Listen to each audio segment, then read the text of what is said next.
Welcome back to another episode of Red Hill Racing Podcast, and boy, are y'all in for a treat tonight. I'm Ben Knight, back again, once again. He hasn't left me yet. My partner in crime, Mr. 40-time Dustin Lee. What's up, Dustin? I'm hanging on. I'm here. We just now had a 2-hour interview. Oh, they're in for a treat, but Tiffany said that we got to stop teasing it because, y'all got to remember that we do the interview and then we come back and do the intro and we're super excited and we feel like it's going to be a surprise and we totally forget that, I push out like graphics with whoever we interviewed and so on and so forth the next day with the title. So as the title says, it's Boo freaking Brown. That's right. That's right. Mr. 460. Yeah. So we can stop doing that. We got to get that out of our head. Man, we are so excited. We had a hell of a good conversation with Boo. We laughed our asses off, as y'all can imagine. I had to mute the mic a lot because I was laughing so much. I was going to say I didn't notice that. I felt like I laughed more. By the way, not safe for work. I'm so excited now. Sure, I might even already curse. So sorry, there's going to be profanity when we get excited with our friends. Y'all know the drill. This ain't your first rodeo. That's right. That's right. But man, we just had a 2-hour interview with Boo Brown. It could have been 4 hours. He didn't even touch the surface of some of the shit and stories he has. So no, I mean, we just a little bit of stuff that I knew and brought up some stuff, and he talked about other stuff, and then some funny things that he's done. And before we know it, it was 2 hours. So I'm like, whoa, that was quick. And Boo wasn't even like trying to get off the phone, but I know I'm looking at the clock. I'm like, man, Dustin's probably gonna go back in the garage and work. I'm probably gonna work. Like Boo is ready. He's ready to go. We could have had our first 3-hour podcast for sure. Yeah, no doubt. Sure. So yeah, you guys are gonna enjoy this one. We know you are. It's you should be laughing your asses off. If you listen at work, you're probably gonna be laughing. So enjoy it.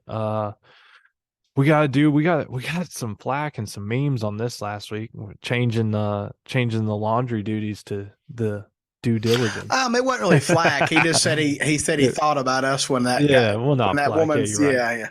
He just said he thought about us in the podcast when we were talking. Yeah, he was like, it was a funny TikTok or something. He was like, "What did you say? What did you say?" Yeah, for sure. But we got to shout out our sponsors.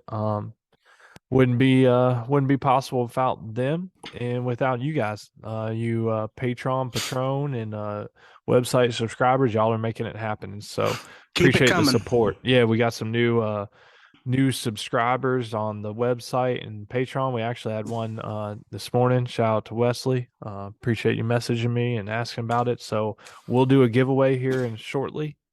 Thanks for everybody that's a subscriber, and definitely gonna run through our sponsors. So without further ado, BMF Motorsports, go check out Mike and his new website.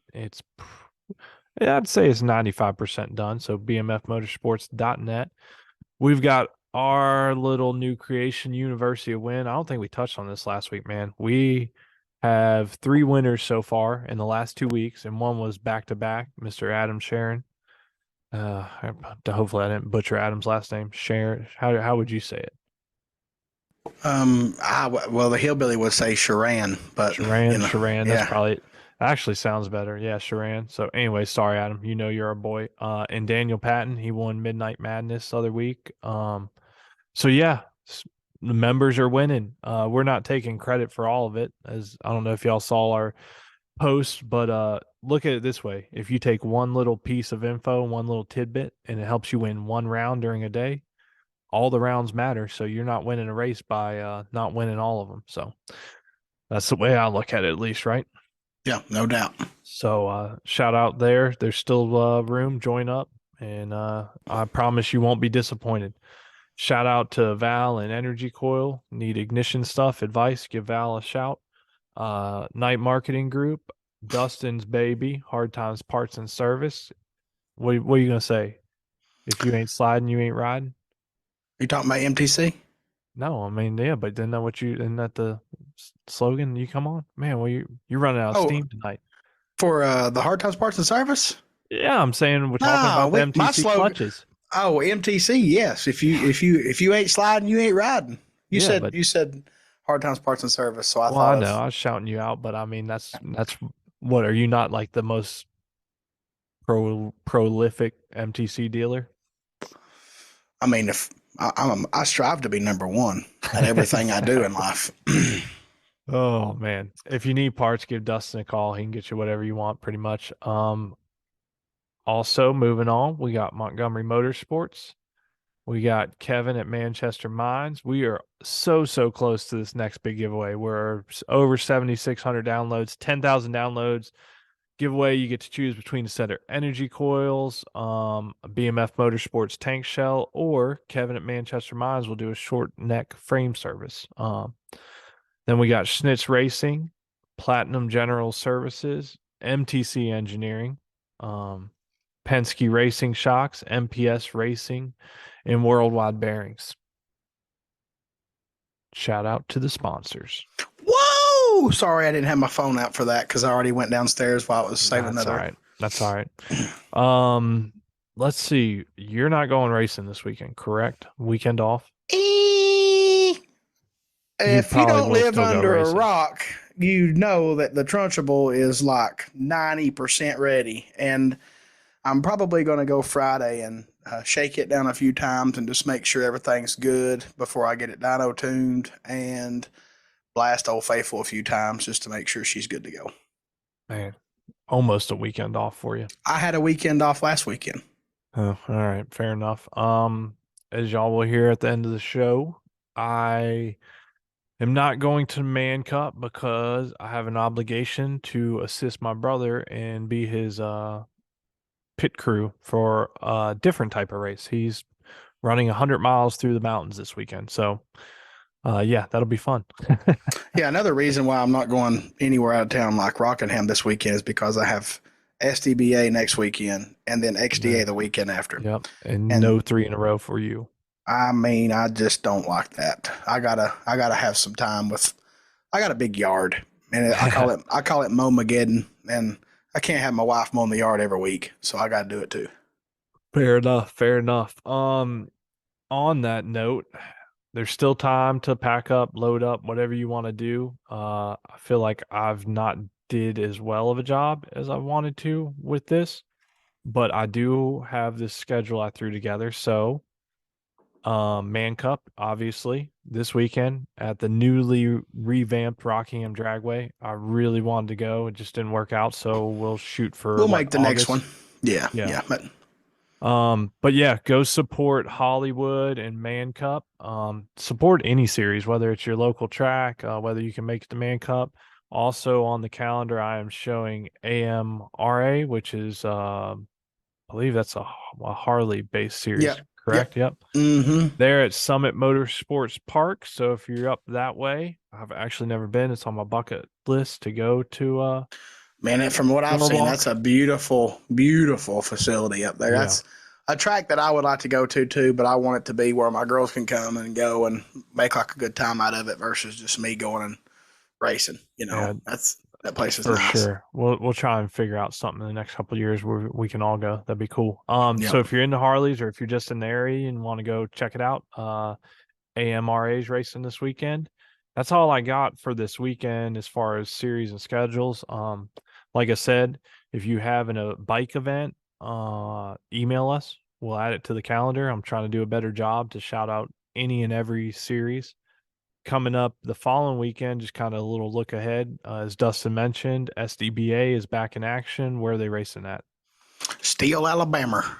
Okay, at Alabama Raceway. I wasn't sure if that was right. So if you're down south, you got that option. And then this is kind of a new little series, but the New Jersey Drag Bike Racers, I think they were new as of last year, if I'm not mistaken. They're at Island Dragway next weekend, so nice little series. Kind of, from what I gather, kind of reminds me of BIV, Bikes in the Valley. So, yeah, like I said, just a little look ahead at some events. You can make plans to attend or just go to your local track. Because tracks, they're not building new tracks, trust me. When was the last time you've seen a new racetrack built? The only new tracks I've been seeing built over in Australia that I've seen Haley and them share, which looks super nice, but they ain't no good to us in Australia. So yep, we're losing tracks, so make sure you support the tracks. That's all I got as far as that. Let's see here. Well, you want to give away a gift certificate? Yeah. We can do that. All right. Hold on a second. I just had my computer trying to quit on me. Man, this thing is so close to dying. So much podcast and university stuff on there. I told Steven he's going to look at it this weekend. All right. As always, I will. What am I trying to do? Oh, share the screen so Dustin can see, just so we're verified. Okay, I'll quit reading. Can you see my screen? I can now, yeah. Okay, so we got random.org, correct? Sir, yes, sir. Refreshed. Let me pull up my spreadsheet. Number starts at 3, and we go down to, we got some new ones, 78. Nice. 3 through 78. Dustin's verifying, and what are they winning? This is a MTC one, right? MTC $50 gift certificate. Yep. If you ain't sliding, you ain't riding. That's right. That's right. 14. Who is lucky number 14? That's somebody that got in early. Is it going to be a repeat winner? Oh, I don't know. The suspense. Your computer's so slow. Oh, it's so close to a repeat winner. Literally 15 and 16 have won. I want to say I know that email. I do too. Hang on a minute. I'll tell you. It's you're way quicker on that. I'll confirm. I don't want to say it because I have so much stuff and I actually clicked the wrong thing right now. My computer's freaking out. I just want to check, make sure. Yep. That is Todd Teardrich. Yep, that's what I thought. Or Tydrich, Tydrichcht. So Tydrich, Teardrich. I'm a hillbilly. Forgive me. Man. Okay. Yep. I think. Yeah, that's awesome. Yep. New winner, $1 a month subscriber, guys. That's right. Just now got $50. That would pay for 50 months of this. 50. I never really thought about it like that. Yeah. I mean, that's how it works. I mean, it was 2 away from Todd. So actually back-to-back Todds. That's pretty cool. Todd. That is weird. Yeah. So 14, 15, and 16 on the list have all won random generator. I promise. I wonder why your computer's slow with all them windows you had up. That was because I accidentally clicked on the email and pulled up email. Yeah, and it had 100 for whatever reason. I don't even use that email app. I use Outlook. Like, Jesus Christ, that's a lot of emails pulled up. Oh man, this thing is locking down right now. Oh yeah. Oh man, it's froze. I don't even know what's going on. I'm still here. Can you see the screen? Yeah. Mm-hmm. It's froze up, man. All right. Well, we're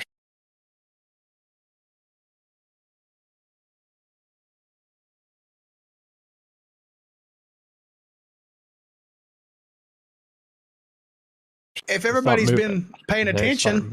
Oh, there we go. I was about to talk about the Trunchbull. I might be overly excited about that thing. I think I'm more excited the fact that it's not a pile of parts no more. And it's actually a motorcycle that does things, Right. But I did blast it down the road. And so this is funny. I have a box full of I have them labeled electrical, whatever. So I just opened the box up and grabbed a power commander out of it. And so I think that's the one that come with this motor when I bought this motor deal. And I just threw it on there. So the bike's always seemed like it might have been a touch rich to me, but whatever. Don't know, Anyway, so when I rode it the other day, of course, I wanted to check the shifter, so I rode it down the road and I rolled into it and run it through 2 or 3 gears. And right about the top side, I don't know, let's just say 10 grand, 10.5, it would kind of blubber a little. It wouldn't fall on its face, but it would break up some. And then it would hit the rev under and it was fine. And you'd shift a gear and it'd be good. And so I haven't used Power Commander in a very long time, 2017 to be a matter of fact. And so I pulled out my old laptop when I used to tune Power Commanders on my stuff, and I pulled it up and hooked up to it and pulled the file, and it was a 1507 tune with Q16, so that made sense. And luckily, I saved all my stuff, and I had a file from my bracket bike from years ago, and I stuck it in there, and it seems a lot better now. So it's safe enough to go shake it down before I get it dyno tuned and all that good stuff. So I'm excited about it. I'm just glad it's like a motorcycle now and not just scattered all over the garage floor. Yeah, for sure. So you got that ready to rock. Awesome.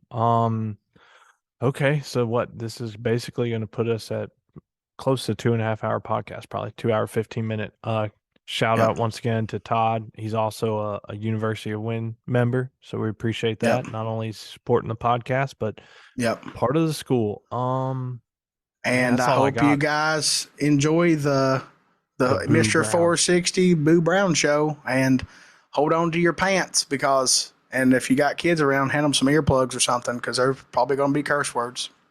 Oh, for sure. But like, there's also some parts in this that I don't think people will be ready for. It's great for kids to hear some of it. Well, it's just Boo shows and tells another side that unless you know Boo, that you might not even be familiar with.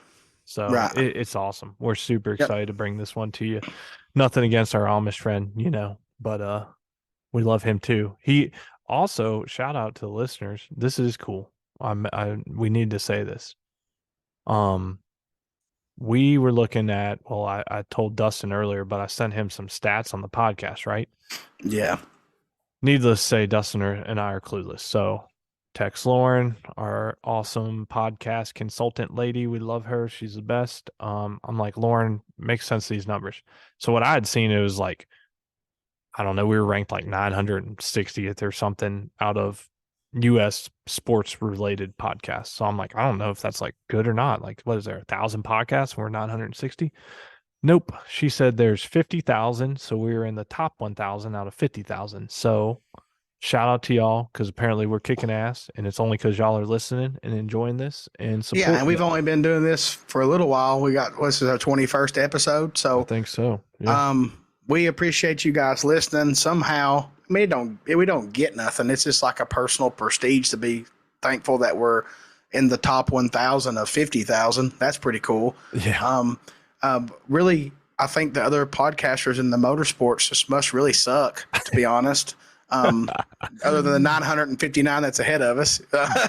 But we're not shooting for first or nothing. We're just talking with our people, and it is cool, and it builds your spirit up a little bit to see that you are doing good, because there's times we're doing this, we're like, are we even doing this right? Are we doing this okay? Should we do it? Should we quit doing this? We don't know, but everybody tells us they like it, so we keep doing it, so.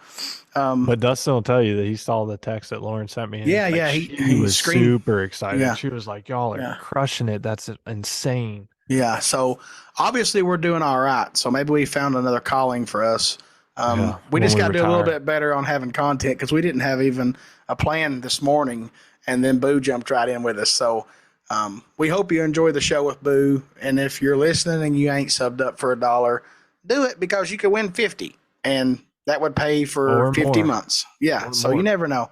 Or you could do $5 or whatever. Or you could win more money too, even possibly. You could, there's a lot of options later on when we get to 10,000. So, well, I was going to say here in probably, I'm guessing at the rate we're going right now, probably in 3 to 4 weeks, we're going to have that first big giveaway, and the prizes range from $600 to $750. So it doesn't take a whole lot, y'all. And by the way, I do have an Excel spreadsheet for that. Thank you. No, you do. I'm sure you do. No, I mean for the schedule. I said I would last time. Not been very good on it. Well, you're compared to me, you are Mr. Spreadsheet. My desk consists of paper and a pencil, because that's how I take notes, and that's how I remember things. Look, I'm going to show you right now. You can verify. Don't lock your computer up again. Be careful. Right. I did lock that up. Can you see my screen? Look. Yeah. See? So interview. I got. That in. Yeah. Yeah, I see that. So he has a list of the interviewees on his Excel spreadsheet. And some descriptions. When 2 weeks we can do SDBA recap. And, next day. Anyways, all right, we'll stop blabbering. Y'all are in for a great show, so enjoy. Right? Enjoy the show. Yep. See y'all later. Bye now. Thank y'all. Bye. See ya. All right, we have our longtime friend, a legend in the sport, joining us tonight. Y'all already know, and if you pay attention and listen a lot, you know we record the intro after the interview. So we're jumping right into it. Welcome to the show, Mr. Boo Brown. What's up? What's up? I thought it was gonna be friend and uncle and all that, big brother, everything. Uncle Boo. Uncle Boo, man, you are family. You are family. You know that. It was only a matter of time. Uncle Boo. Oh yeah, yeah. It's only a matter of time till we got you on here. It was kind of last minute today because Dustin didn't have any good ideas. For, it's my fault. Shit. I gotta blame you for something. Yeah. Shit, but nah, you were on original. I was kind of being slighted, knowing that I was a part of everything, and I was privy to the whole podcast and Red Hill Racing and all this stuff before it ever hit, and I was never invited on here, but I thought it was like G-rated, and I might not be allowed or something. Actually, what you just said is exactly that's exactly what I've been waiting for. I've just been waiting for you to be like, how the F you gonna have Spencer and so on, and not have me on? That's what I was waiting for. I was waiting for you to complain. Well, it's kind of bad though, because if you start to show off with a bang, it ain't nothing else to follow. So we had to bring the quality stuff later, right? Is that what you're saying? We kind of had to wean them in here, because if I'd have came on first, that'd have been a showstopper, and everything you'd have broke this motherfucker on day one. Is what you're saying. Yeah. We'd have shut the internet down on day one. They'd have been. Man, this is gonna be good. So I already told Dustin and Boo. I already told them. I challenged Boo. I said, "Look, Dustin and I, when we got done recording last week, we love Spencer. He's our boy. He's our brother. But I guess it's because we had, heard so much and knew so much. Like Dustin and I just didn't feel like it was gonna be a solid one. Holy shit, we were wrong. In fact, right now." Spencer has the most downloads in the first 7 days. So I told Boo already. I told Dustin, like, it's simple. You just got to get more downloads in the first week than Spencer had. So that's the goal, right? Yeah. Yeah. You're gonna blow him out the water. We'll blow them out. It's catching on. You know what I mean? People feel sorry for the little, special needs kid and stuff, so they wanted to get on here and feel, help a little. All right, that's a first. I don't think I've ever snorted on the podcast.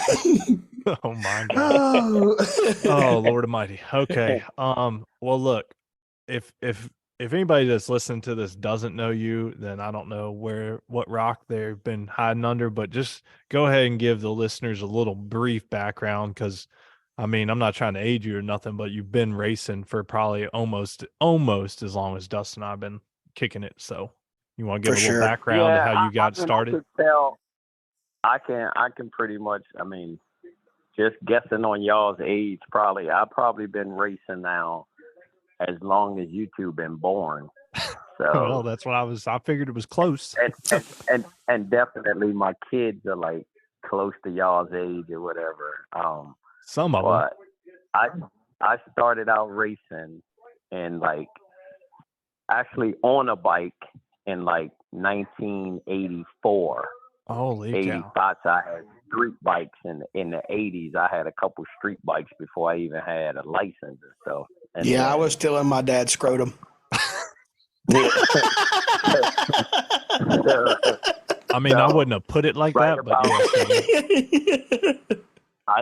I started hitting the track at 89, and then I came out and had the brand new Kawasaki ZX7, a 1990, the lime green, white, and blue ZX7. Yeah. And that was kind of my first track bike. I started going to the track.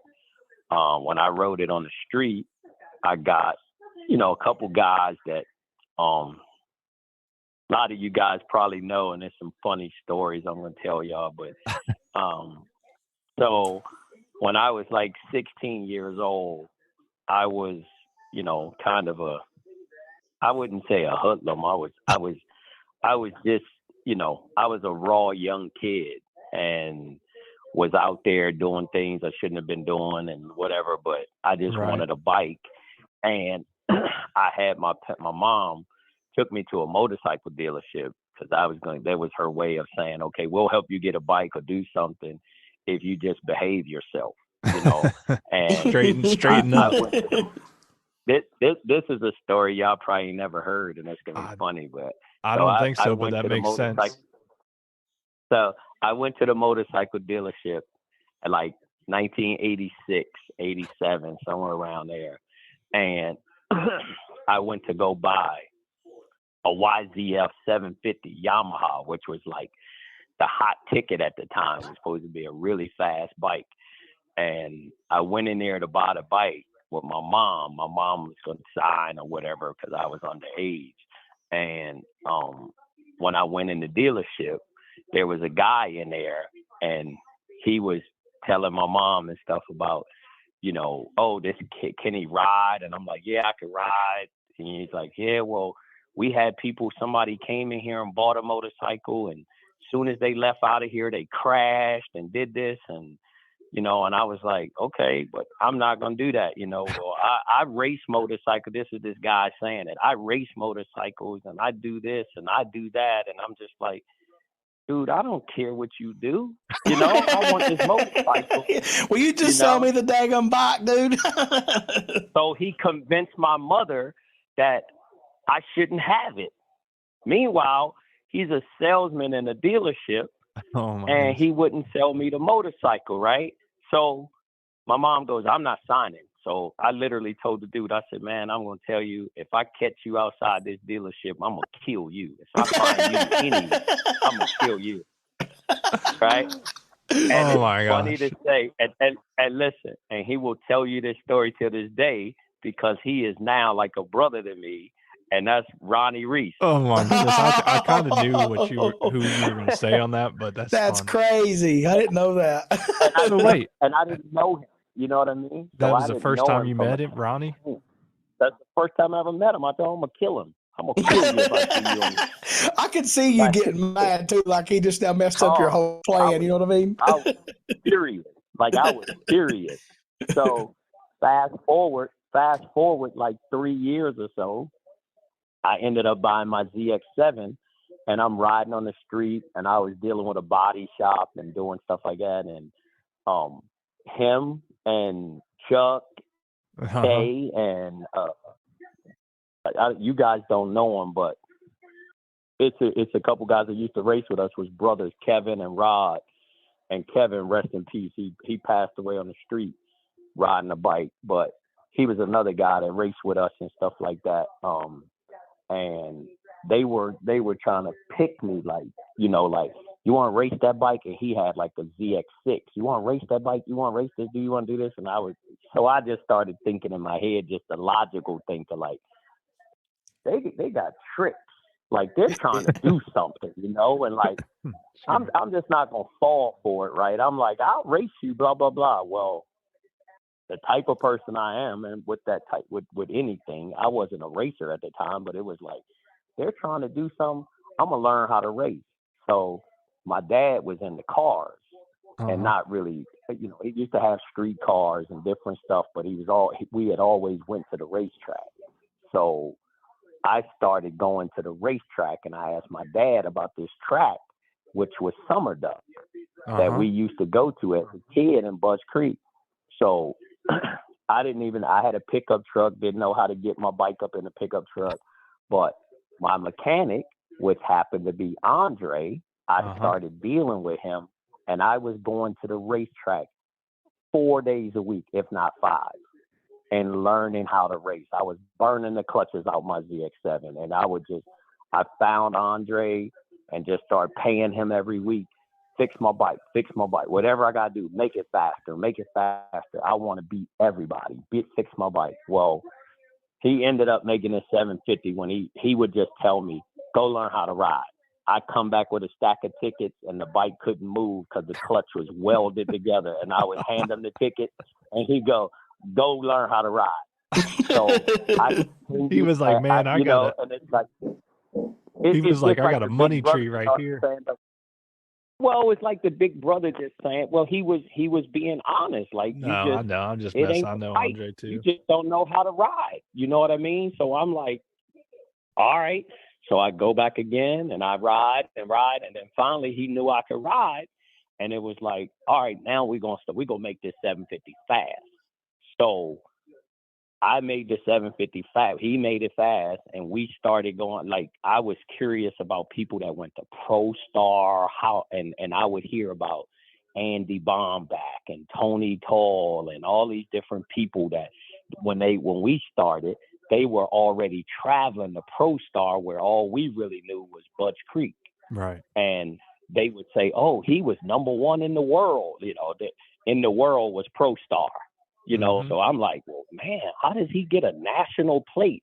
And how do you do this? So the first thing they said was, oh, you just go to Pro Star. If you go to all the races, you know, you can race and probably get a place or whatever. So I went to Pro Star, and I might be stepping, but I'm going to say I was the first person in Pro Star probably in 1990, 91, somewhere around there, to place in the top 10 in 4 different classes. Holy shit. Damn.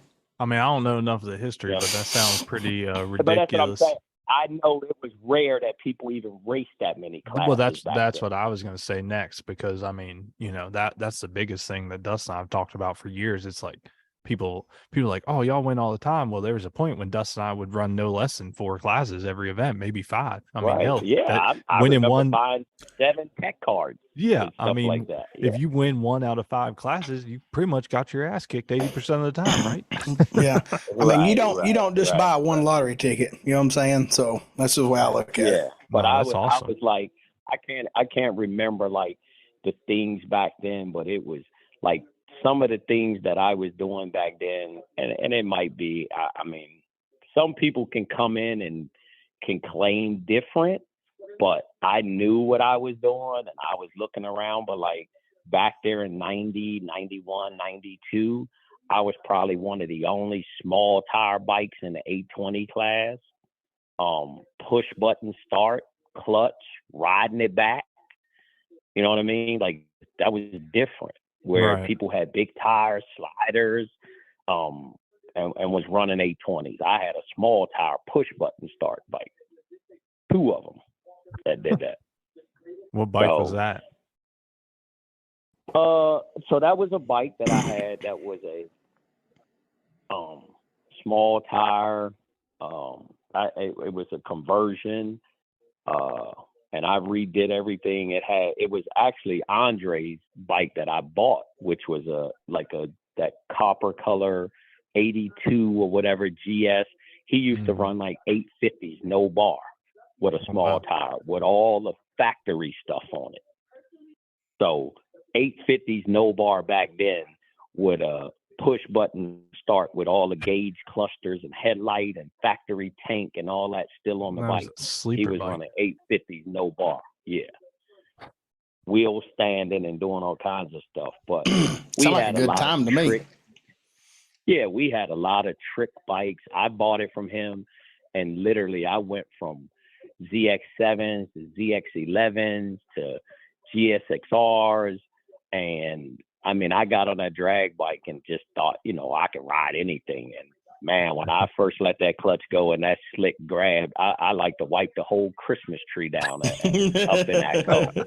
Like that bar took off. I was reaching for that clutch and trying to get back to that clutch. Like it was insane, the difference between what a Willie bar and slick did versus street bikes and stuff like that. Is that going to be me in 3 weeks? No, because you're a little different, because you got a chance to only flick your thumb versus letting your entire hand go. Yeah. You know what I mean? You're already holding on, and you've already been on bar bikes with sliders and stuff like that. So it's not going to be anywhere remotely close to that right there. Good. I was a true novice that thought I could just ride anything, and I was just, at 18 years old to 20 years old and on to when I came back to racing. I came back and I stopped racing in about 94, somewhere around there. I stopped 94, 95. I was done. And I came back to racing in 2000.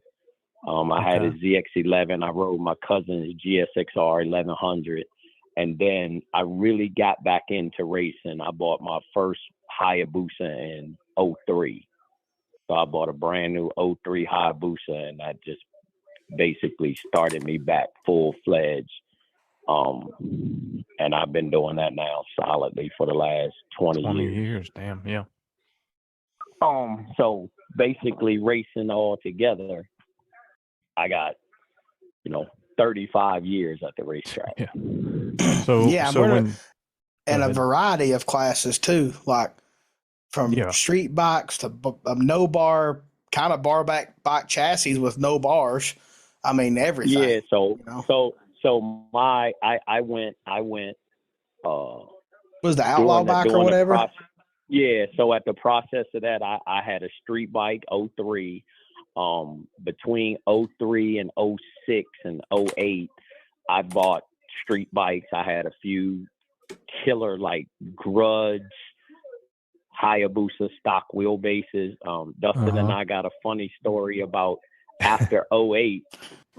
We got a funny story of how we met. And he really it wasn't as bad as Ronnie's was, but I mean, no. So you got to know that I liked you. See. Yeah. It's the same story, just not as rough. You wouldn't try to kill me.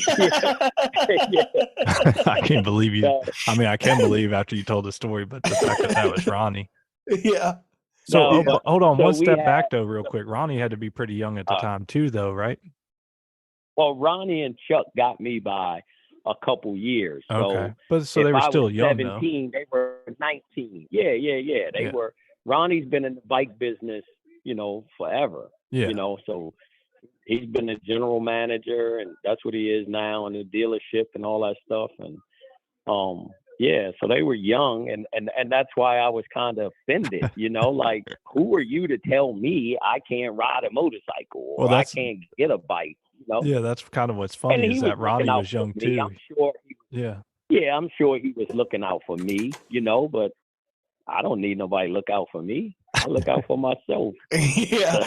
And it's funny, I've never Googled you like just to see what your drag bike stuff was, you know what I mean? Like on AMA, just type in Blue Brown AMA. And the first thing that pops up is you on a red with flames, no bar, GS, smoking the tire, handlebars are full cocked. Yeah, and it says you look oddly comfortable.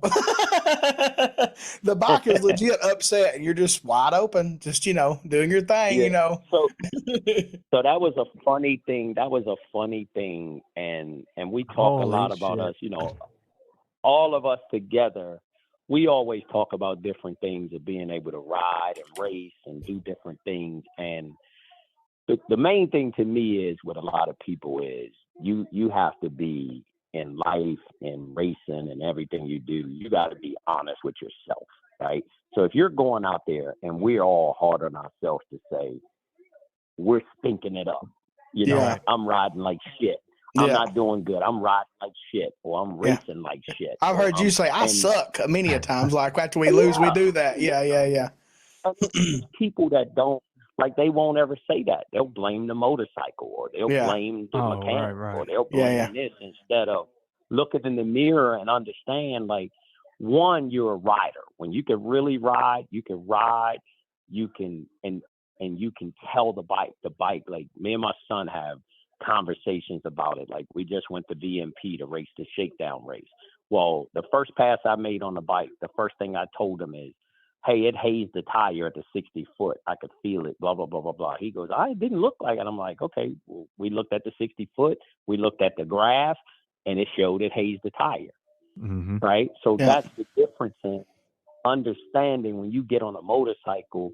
It's not just making laps. Can you tell what that bike is doing? Can you tell when it's slipping the clutch, or when it's hazing the tire, or when it doesn't have power, down track?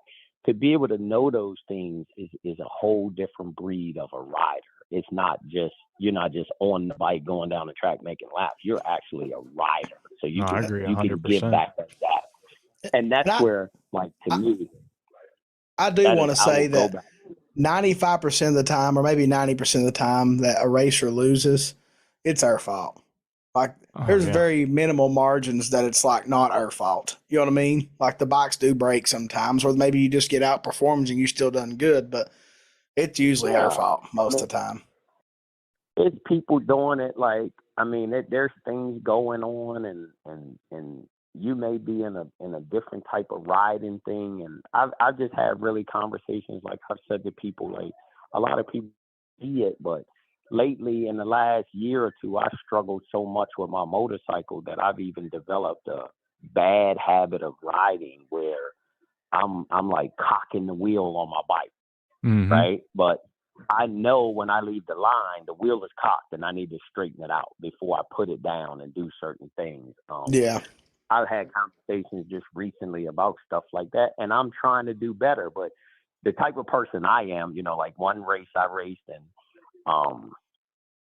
I got like a constant, somebody who will always heckle me, like friends, how we all heckle each other. Things and like anything. So we rough on each other. Chris Klontz is like Chris Klontz is a heckler. Like he's always looking for, so he, you know, and I just come off of like an XDA win, and he calls me up instead of saying, "Oh, you won it." He goes, "Man, I see you riding horrible. Look at your wheel cock. Your wheel's cocked to the right. What's up with that wheel?" I go, "Well, I was turning to the winner's circle." That's a Boo Brown response if I ever heard one right there. That's classic Boo Brown right there. I go, if you think about the way the wheel's cocked, the winner's circle tower right behind the tower right there. Yeah. That's where my wheel was going. He says, "That's where I'm going right there." Oh, goodness. That's what I love about you, brother. Yeah, no, I mean, we do that. Yeah, so I did that and went like, you know, I went from street bikes, short street bikes. I was really like, in my earlier days of racing, I did it, and people that knew me, but I was kind of a camouflage person back there, and people knew me and blah, blah, blah, but I wasn't the person I was when I came back to racing in 2000 and stuff like that. So once that name started going, Boo Brown, and the internet and the different things, but Did we lose you? I don't know. Something happened. There he is. Can you hear me? Yeah, it just broke up for a second. I said when, like in the 2000s, when I got back to racing and started, it was a big grudge game at that time. So I had stock wheelbase bikes that were really, you know, what I thought was fast, and which we kind of knew was fast. And I would kind of put that out there now. Like I was 200 pounds at the time, which I'm still the same weight pretty much, like 200 pounds at a 57-inch wheelbase. I went 840s on a stock wheelbase booster. Yeah, that's fucking ridiculous. Something that people like the outlaw stuff. I mean, I've just looking like Boo Brown raced against Tony Girardi. I mean, everybody. Angie McBride, Demi Edinger, Barry Green. Like it's a list. Old Dave Norris. So that's kind of how we started getting like. So that's kind of my relationship with Angie, and back then Dan Wagner had a whole fleet of bikes with Tony Girardi and Barry Green and all the guys from Florida. Wow, even Rob Honeycutt was out there. That's crazy. Yeah. So we had a lot of us at that time. It was me, Robbie, Mac, Doug Witt, Ronnie Procopio, Angie Smith, Matt Smith, Chris Moore, Barry Green, Girardi, God, I'm drawing a blank. There's so many people, man. It's crazy. Yeah. People not even aware of that. Yeah, Dave Norris. I mean, there's a lot of bangers that was in that outlaw class. I didn't do all that well. I think I ended up like the fastest I went was like a 7:11 or something like that at the time. But it was they were going 7.0s. I was usually 7.1, 7.20s. And then Rodney Williford and is it Nordine, right? Jeff Nordine. They built a bike. Rest in peace, Jeff Nordine. They built a Turbo GS, and ended up going like 6s. And that was like, oh, well, there go the class. It just like, you know, they were the only turbo in the class, and they was just like, it kind of dissolved the class. And that was basically about the end of that. Lee Shirts was in that mix. Oh shit, I forgot about Lee. It was, man. I'm sitting there looking at it right now. It's crazy. Nordine rode it's a 2002 Busa, like a Busa body, you know, turbo bike. Yep. So we were doing all that, and then we, you know, I ventured from there, and I got me a real street bike. Went back to like the street bike stuff along with the Grudge. And I just started doing real street. So again, I was like, at that time, the rules and stuff really wasn't in the favor of the bigger guy. So no, they definitely weren't. I was racing. I can't even remember everybody that was in real street at the time, but I was running 60. I was only 63 inches. I think I could be 64, and I was on a 1000. And I ended up, I think at the time, Keith Thompson and them was going like the fastest. They eventually went into the 7s and went like 798 or something like that. And then they might have ventured down a little bit more.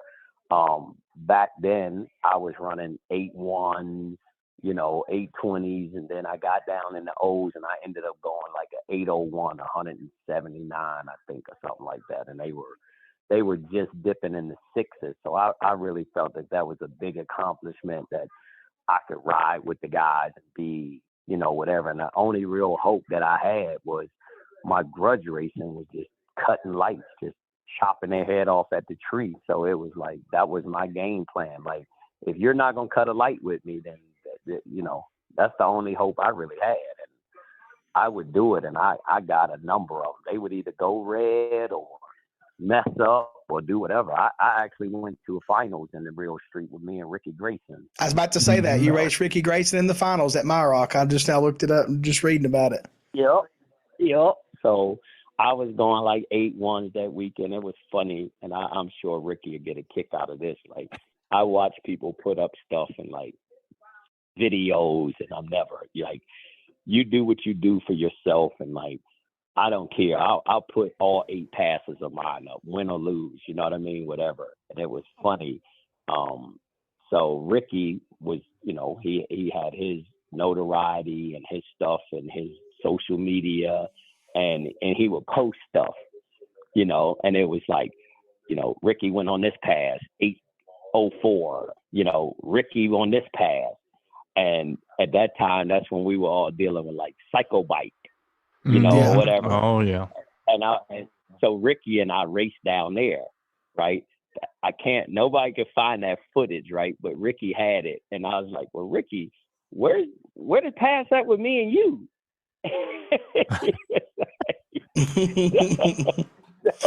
so he posted it, but it didn't stay long, but he posted it. And it was funny because Ricky Girl was videoing from the stands. And it was like, you could just hear the bikes like, woo, woo, woo. Like, that's how we left the line. And she just going, and you just hear the bike, woo. And it goes through the finish line, and she goes, what the hell? And it was literally like double low to 100 on the tree or something like that. And it was like, I went like a 819 to his 809. You know what I mean? And it was I was like the 10th behind, but a 10th ahead at the reaction time or something. So that was funny, right? And I was just like, man, like, you should post stuff like that because that's like funny. You know what I mean? Hey, Ricky is Ricky who he is because of what he is. Like, he one of the baddest dudes around ever. You know what I mean? He's got a 30, 40, probably longer than me, a 40-year history of motorcycles. So you can't ever take nothing from Ricky, and still doing it. So I won't discredit nothing he did. But he's definitely got the passion, not quitting. Yeah, y'all know me. It's like I don't care if it's David versus Goliath. If they say they bad, I want them. I don't care who it is. I want them, Yeah. And it's the same way with bracket racing. Like, I made my bones in grudge racing. I did it in bracket racing. I did it in class racing. Like, I really don't care. I do it all. I love the competition. I mean, I've brought it up on Facebook a lot that some of the toughest racing there is bracket racing, and people like Richard Gadsden and all them agree 100%. That bracket racing is definitely more difficult to do. Well, you have to for the most part. Like there's no discredit in no class. No. Pro street, real street, whether it's NHRA Pro Stock, they all have their challenges. Exactly. It takes a challenge. It takes a skilled rider. But when you're in a heads up class, it's do what you need to do and hold the throttle. You know what I mean? Right. And you can pretty much bank on based off of the performance. Like, I won't even name no names or anything like that, but we just raced the shakedown race, right? And even though we're racing a bracket class of the 460, I knew that my opponent was having a problem, right? Yeah. So I just backed off the tree in a sense, you know what I mean? Yeah. And ran the bike and won the round. Well, in bracket racing, there ain't no, this bike might not be good or that bike not be good. So there's no laying off the tree. Every person that you race could chop your head off on the tree and then run their number. Yeah, just like Spencer and them was telling me that Barry Pryor's clutch was burnt out when I run him in the final of Pro ET at Maryland. I said, I'm not going up there and being dead late because he could get lucky and guess his dial in with the burnt clutch out and beat me. I was like, I'm not playing that game. Exactly. So that's the whole thing that some people that really don't bracket race, they don't really understand that, because in a simple fact that we have to always cut a light. That's mandatory. That's where it starts. Right. You have to know your motorcycle again as a rider. You got to know that it's functioning and it's pulling, or whether or not you got a happy button and I need to touch it, or whatever you do on your process of going down the track. But then also, when I get to the end, how much of this stripe do I take? Do I give it back? Do I let this guy go? I mean, that's a lot of thinking along with riding the bike. With riding the bike. Yeah, exactly. Yeah, I mean, you're the one that I've always told everybody that Boo Brown always tells me there's two ends of a racetrack. Because I've done bad at the front side and make it up down yonder, and I've done it both ways. You know what I mean? So it works out. I had to remind Boo that, I think, last time we raced. Yeah. That was a bike failure. That was not of any doing of mine. Hey, I was on the starting line. I'm like, Boo's bike ain't going to shift because it was just getting tighter and tighter. I'm like, it ain't going to shift, and it did. I was like, dang. I was actually going down the track, and right when that bike didn't shift, the horseshoe out his ass hit me whiling down the track. I'll never forget. Ben said, Boo was chewing me out the shutdown because he said he had me. I don't think we had turned off the fucking track, and I could hear Boo from across the way, helmet on and everything. I had your ass. Your ass was grass, motherfucker. And I was like, what? Got my helmet off, and he just wouldn't stop. And I said, Boo, I said, a couple hours ago, you heard me and Squirrel talking about some shit, and you said, y'all make it too complicated. There's two ends of the track, starting line and finish line. I said, I mean, I'm just going to let you know the finish line's all that matters. And he just kind of stopped for a second. And then he was like, man, I had your ass. So That's when you get that. But that horse fell completely out your ass and caused my bike not to shift. I did. On the other end. Now, tell the truth, though. You did treat the shit out of me, but it wasn't terrible. It was what, 00 to my 40, I think, if I recall. That's pretty bad. 300s, man. 300s is, I mean, well, I like to know I had 300s. I mean, 300s is nice to have. I mean, yeah, but it's not insurmountable. But you did treat me. I 100% agree with that. You didn't have a 100, but that's right. Yeah. Sometimes a 00 to a 40.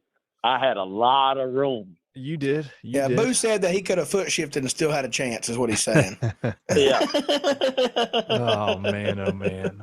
Oh, how long? I don't even know, Boo. How long have Dustin and I known you? Because it's probably been about the same. What? About 08 when he said a lockup to 12, me. 15 years.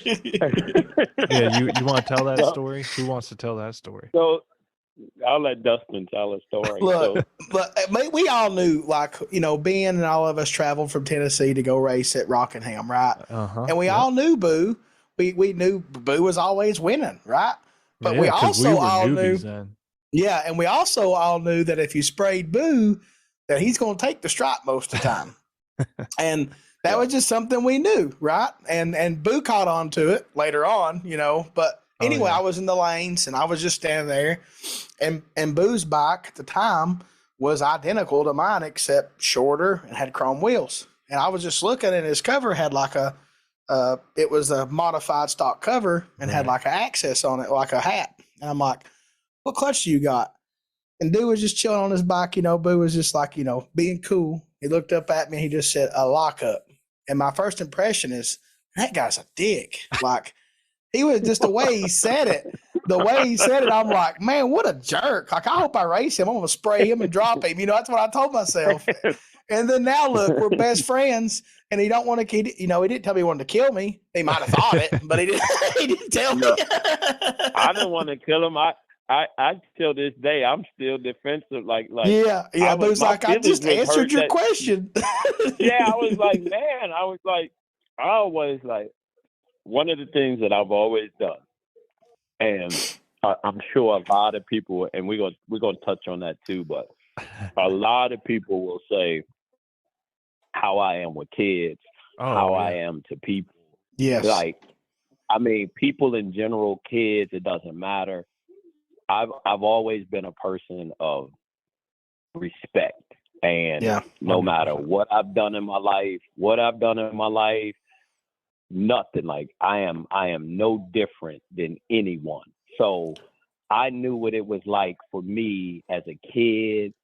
I know what it's like for me now as an adult to, when I speak to people, I don't care if I'm just driving past someone and I courtesy, I just wave, and people look at you like you smell or something or whatever. I kind of take offense to that, because things like that don't cost anything. It doesn't cost to be kind. It doesn't cost to be kind to people.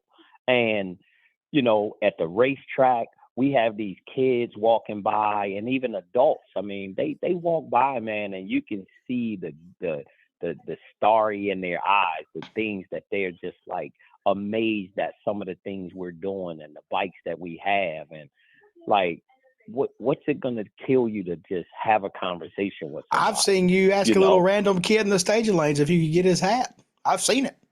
Yeah. Like, you and kids is awesome. Yeah, all that. I mean, I'm always about, like, and I know what I did when I was a kid, when my dad took me to the races, or I was somewhere and looked up to the neighborhood guys, and all you want is a little handshake or fist bump or somebody to rub your head when you're a little kid or whatever, and that stuff, man, goes so far of just being kind, Yeah, because we all superheroes, them kids, most of the time. You know what I mean? They're looking up to everybody. I mean, it's so much, and a lot of people don't understand that. I mean, we have people that we're losing every day, and people taking their lives. And I had a kid that was close to me, man, that took his life, and he literally took his life, and his letter of taking his life said that when people think of him, he wants them to be kind, because he felt people wasn't kind to other people. And that's why he didn't want to live in such a messed up world, because the people were so unkind to people. Yeah, that's. So I mean, just like you said, that's something that's free 99, man. That don't cost nothing to smile. Free. It's free. It costs nothing to smile. I mean, short of me, I have my rages where I can spaz out on some shit. I'm normal. I'm normal, just like anybody else. But I can tell you, the majority of the time that you're going to see me, you're going to see me with a smile on my face.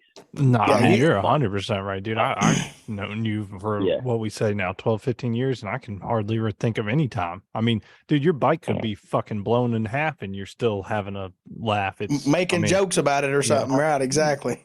I mean, the thing to me is, it's like, we go there to race. We all want to win. We all, we'd like to go home with thousands of dollars in our pocket. But I can tell you, like, riding home, you'll have that joy. If you rode home with a few thousand in your pocket, of course that ride's going to be a lot better. You know what I mean? You're going to ride home. You probably won't even go to sleep. You won't even want to sleep. You're ready to go home. Your adrenaline is so high. But at the same time, if you rode home with zero in your pocket, you still, especially the way we are at the racetrack, you're going to go home saying, God damn, I had a blast, man. Man, Friday night was so funny, man. And Saturday was so much fun. And, man, I might need to get a little more sleep because I was up too late laughing all night and blah, blah, And that's where people lose track. Is like, we go there, and I tell people, like, every month that I go to a race and I get to be with you all and stuff like that, it's like having a family reunion every month. Like, we just go there and it's like hang out, a party.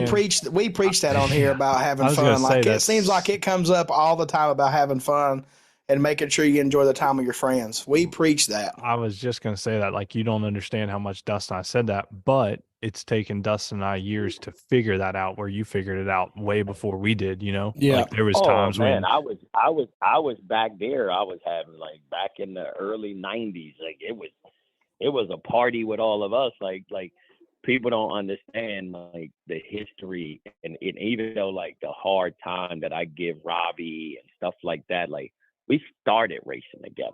Oh, yeah. Me, Robbie, Ronnie, Jerry Ferguson, Paul Bruce. Got a hiccup. There he is. Kevin, Rod, Ronnie, Chuck, like, all of us were back in the early days of racing with each other, Oh, and people didn't what know I was that. saying is that there was a couple of years, especially when Dustin and I were running for Banff, there were, like, we didn't I know I didn't. I'm pretty sure Dustin didn't enjoy it that much either. I mean, like, you guys were on a mission. You guys made that a job. That's what I'm saying. And we had to learn the hard way that we were spending too much time and money. I enjoyed the track. I just didn't enjoy the week between the races and then missing my family.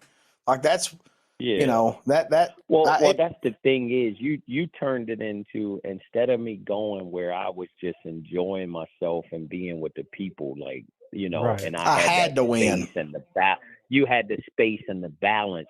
It was more pressure. I gotta win. I gotta keep these points. I gotta keep going. I gotta go home, work on it for the next week, for the next series, and it became more of a hassle and a job than it was the enjoyment of the fun that we had. Dustin in 2015 to 17, well, halfway through 17, was at a racetrack every weekend, and now I like having a week or two off every once in a while. Yeah.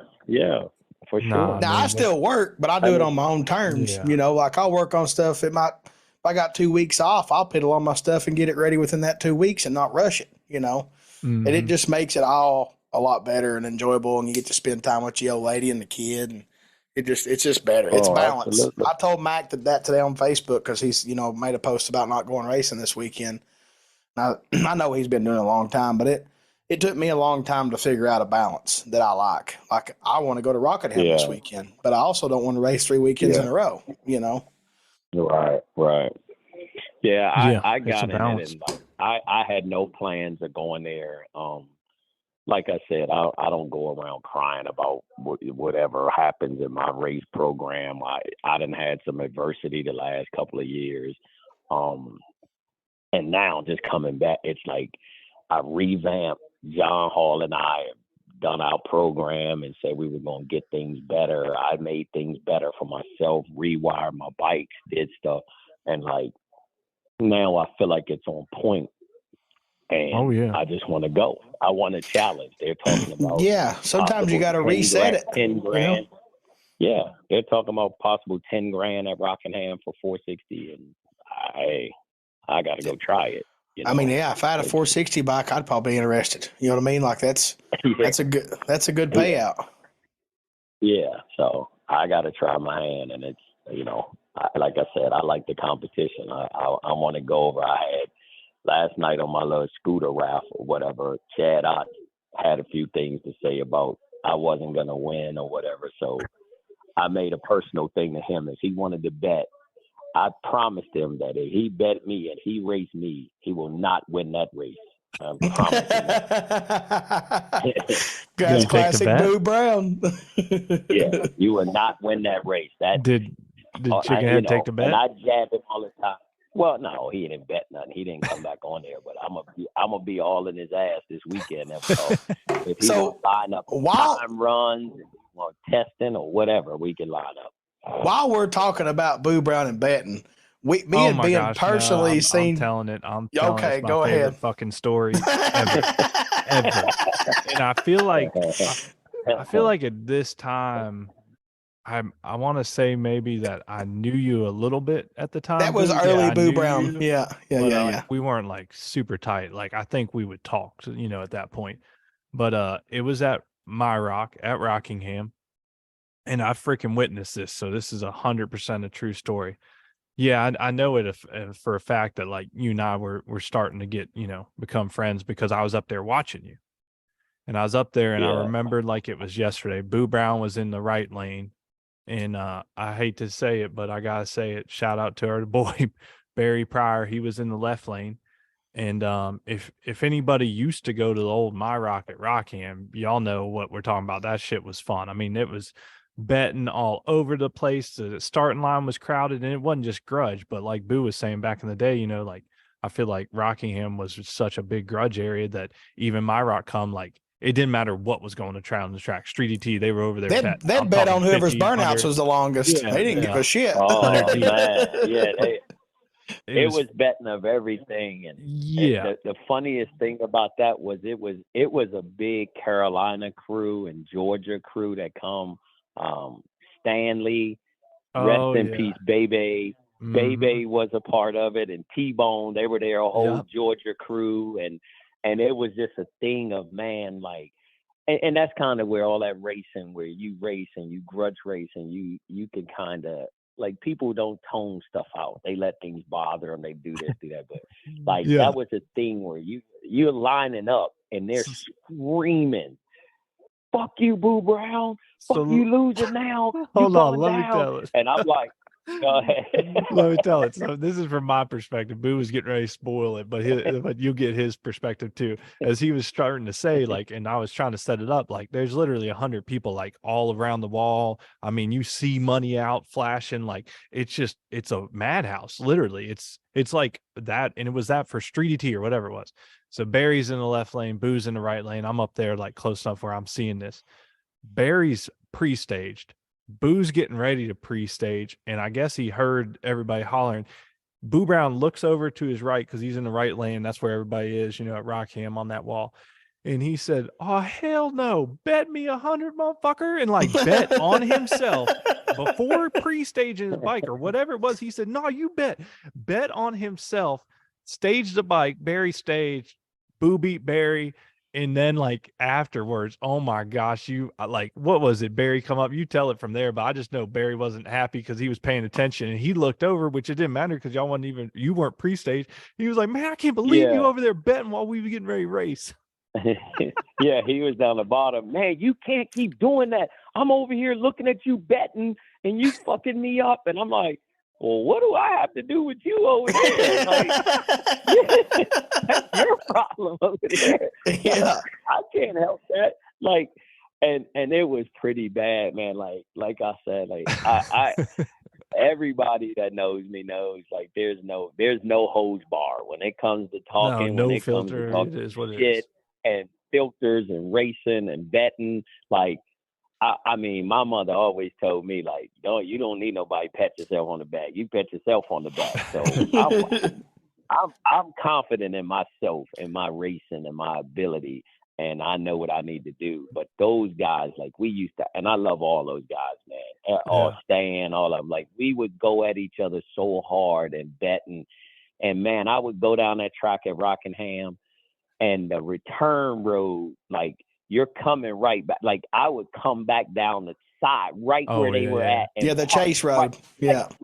Like my bike didn't even go back to the trail half the time. I'd go down the track I do remember and ride back now. in the crowd where they were at. I'd park right there with them and talk so much shit till it was time to go back for the next round.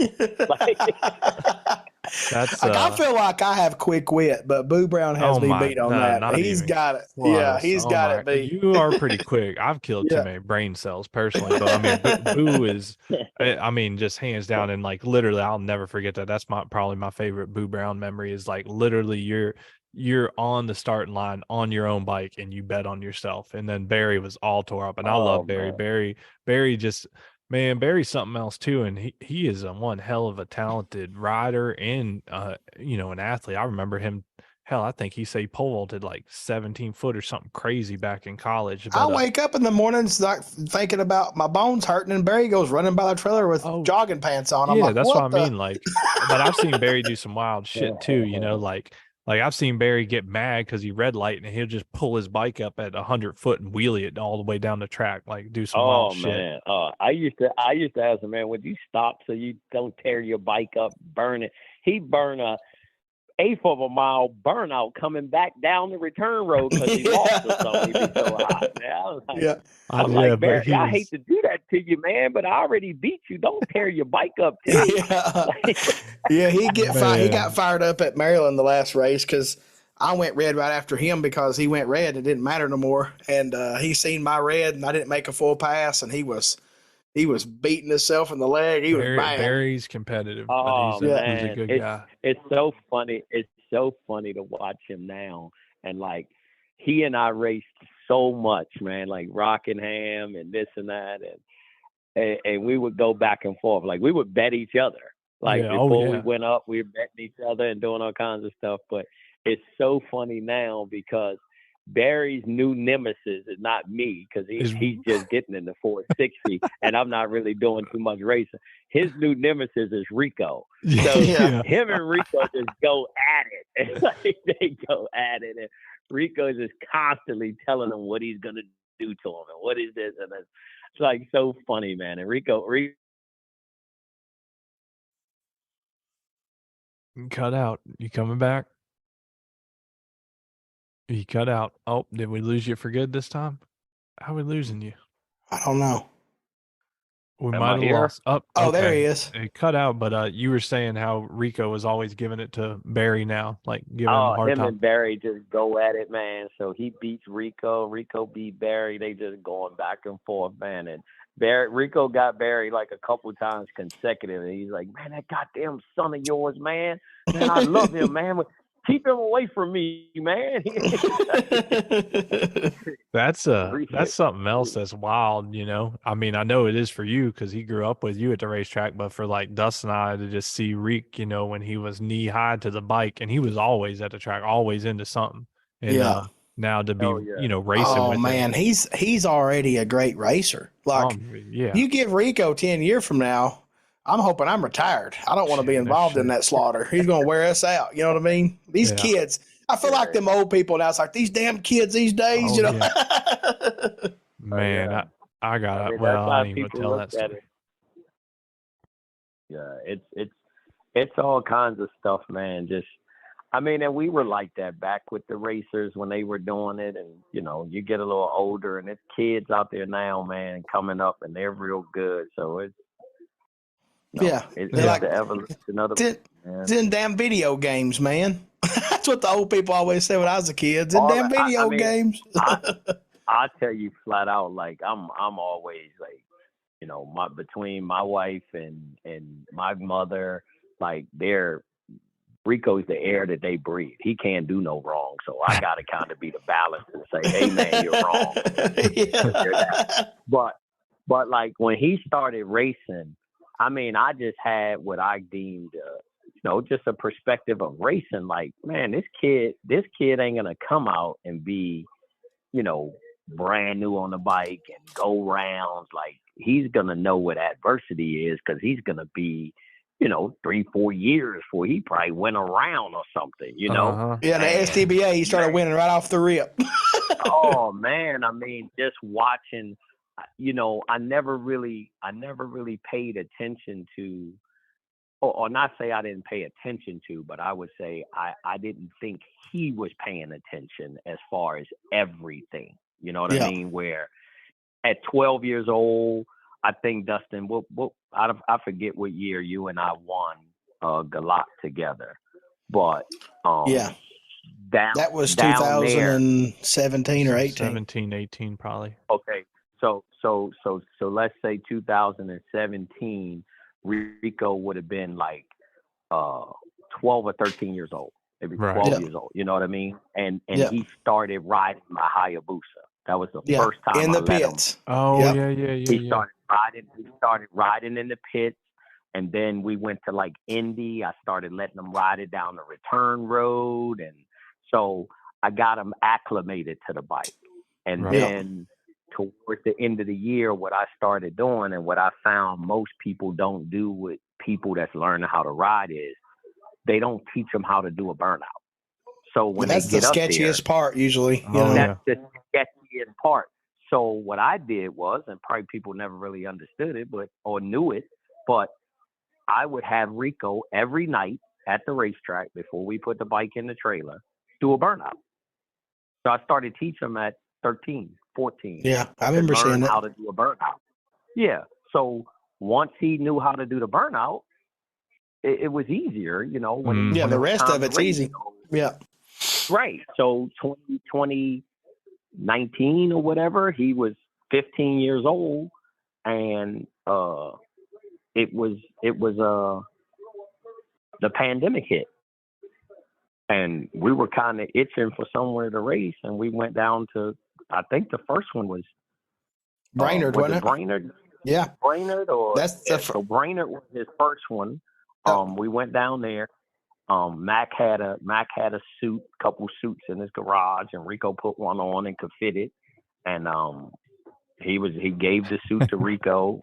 Thanks, Mac, for the first suit. And I just said, man, I'm gonna let you race. Like, down there, they really wasn't worried about the 16-year-old thing. So he was 15 at the time, and I had already had plans for the summer. Like, when you turn 16, you're gonna race, but we actually got a jump start on a 16 by going down there. So we went down there and took him to the end of the track and just said, all right, do your burnout, go to 4,000, 4,500, and let me see you leave on it. And he left on it. It was fishtailing, and he plugged a couple gears, and I'm like, shit, he's good. And at Brainerd, there's a big there's like a ditch to the right, so it was like a little narrow canyon. You know what I mean? Hey, and I found that photo. It was 2016 when you won the 10K the first day. You and Ron went to the finals, and in the photo, I can see I'm wearing your suit because it must have been right after I had crashed. You let me wear your old suit. Yeah, so Rico was 12. Yeah. So he was 12 when he started going around, like, riding and doing stuff like that. He was 12. He was probably 11, if that, whatever month that was. He turned 12 in June of that year. So he started doing that, and then the next race was Crossville, and he was in 560 and whatever. And I think in Brainerd, he raced like Street ET, and I raced 560 on the same bike.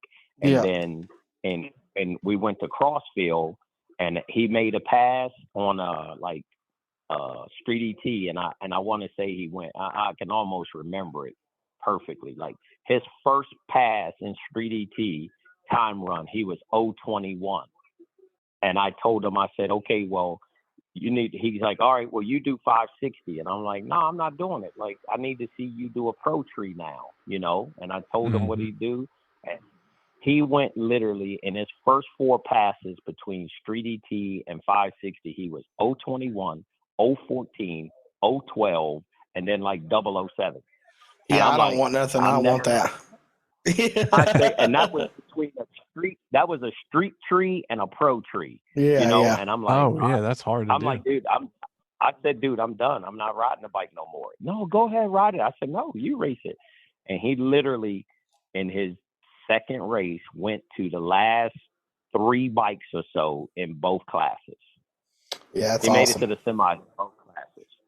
And I was like, man, I thought this kid would like be years before he could do that. You know what I mean? Yeah. No, he's already good, and he's going to be great soon. It's like crazy. It goes to show that, like, it goes to show too that just when you think they're not paying attention, they are. Yeah, right. yeah. And he like, I got a picture on my computer, which is when you open my computer up, the picture on the front of my computer is me racing my 460 bike against like Mike Tian, and I'm leaving. What photo it is. And in the shadow is Rico is in the front of the picture.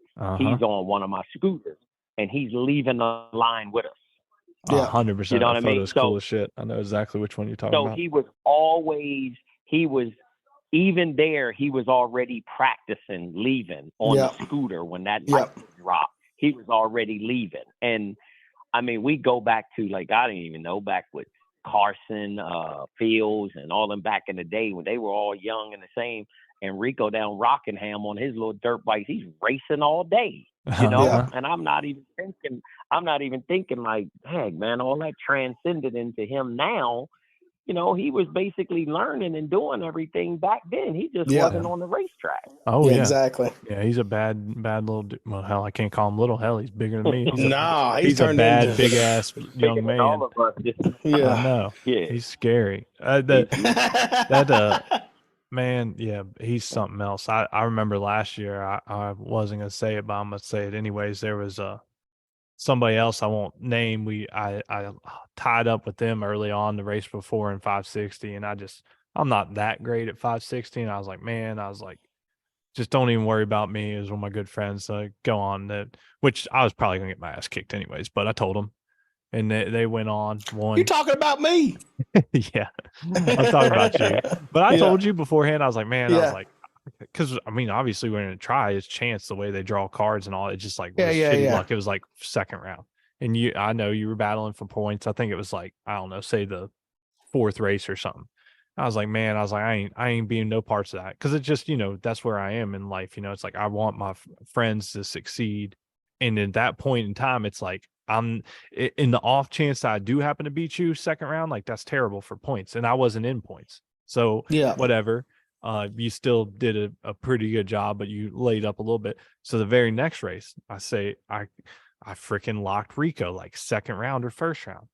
And I said, you know, usually I'm talking shit to Rico, but I said, Rico was doing good in points too. And I was like, I done, you know, locked Dustin last race. I was like, man, how's this shit keep out? So I said, Rick, don't worry about me. I said, you're going to win this round regardless. And he looked at me, said, yeah, I know, I'm about to whoop your ass. And I was like, Rico. I was like, Rico, no, that's not what I'm saying. But Rico said what I thought when you told me that. Well, yeah, but you weren't like, you knew. No. And I was like, I don't even know if I might have went red on you or something. I can't remember. It was something bad. I was either super late or red. So anyways, I'm like, Rick, we were under the tower, you know, and I wasn't going to broadcast to like everybody because we're standing. I said, no, Rick, what I'm saying, I'm like winking at him like, Rick, don't worry about me. Like, I'm going to be late or something. He's like, yeah, I know, man. I forget. I think I was just dead late. I think I was like 150, you know, I get the ticket. So we're nowhere close. Like, he runs down there, rolls out, whatever. I get the ticket. That little son of a bitch, he was 007. I'm like, Rico, what did you not do? How did you not understand what I was saying? He said, I told you I was going to whoop your ass. I was like, Rico, there was people around, but I was telling you I wasn't going to beat you. I was throwing that round, bro. Like that's what I was telling you. Oh, that's what you meant? That's what he said. Oh, that's what you meant? I said, come on. I was like, Rico. I was like, come on, man. He about 007 on my ass. I was like 150. I done that to Spencer one time, but I didn't tell him about it. I left, treated him, and got 1,000 foot, just pulled a clutch in. He was like, what happened? What'd you do that for?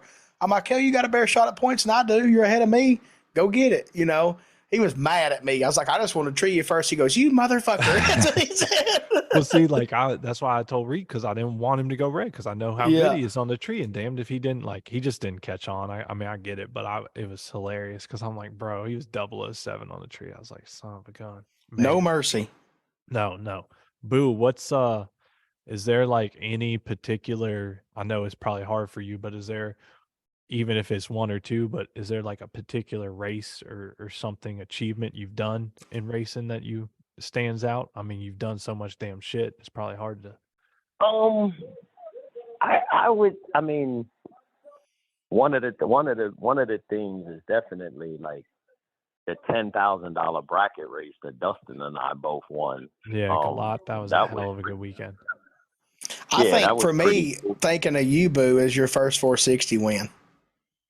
Yeah, that was real big. Like, that was big in the sense of because of the deal at ATCO. I was called out. Like, like I said, like my confidence in racing is just like it's fueled by other people talking shit too, you know. So it's like, to me, I'm always they motivate the guy. You. Like, I don't like bullies. I don't like none of that. Like, I want to be the guy to punch him in the mouth. Like, I don't like none of that stuff. So when you talk shit, it's like, oh, okay, I'm gonna show you what I'm gonna do to you. Well, in ATCO, nobody really knows my history about 460. Like, I was the first person, like, really to just say it was however many bikes that was going on with Kenny Cornell and Marion, and they had that 460 going on. But at the time, it was like, we were racing for, I want to say we were racing for like 3,000 for Top Sportsman. And it became a thing. It was like 2,000 or 3,000 we was racing for, and 460 was only racing for 2,000. Right. So I kind of felt like, man, there's really no reason for me to why would I put nitrous on my bike and run the same number, you know? And so it was guys racing, and they started getting into 460. It started getting a little deeper. And we were in ATCO racing, and Aaron Pilot was in the little bar area thing or whatever that. I forgot they had a bar. And yeah, so they were in there, and they had a practice tree.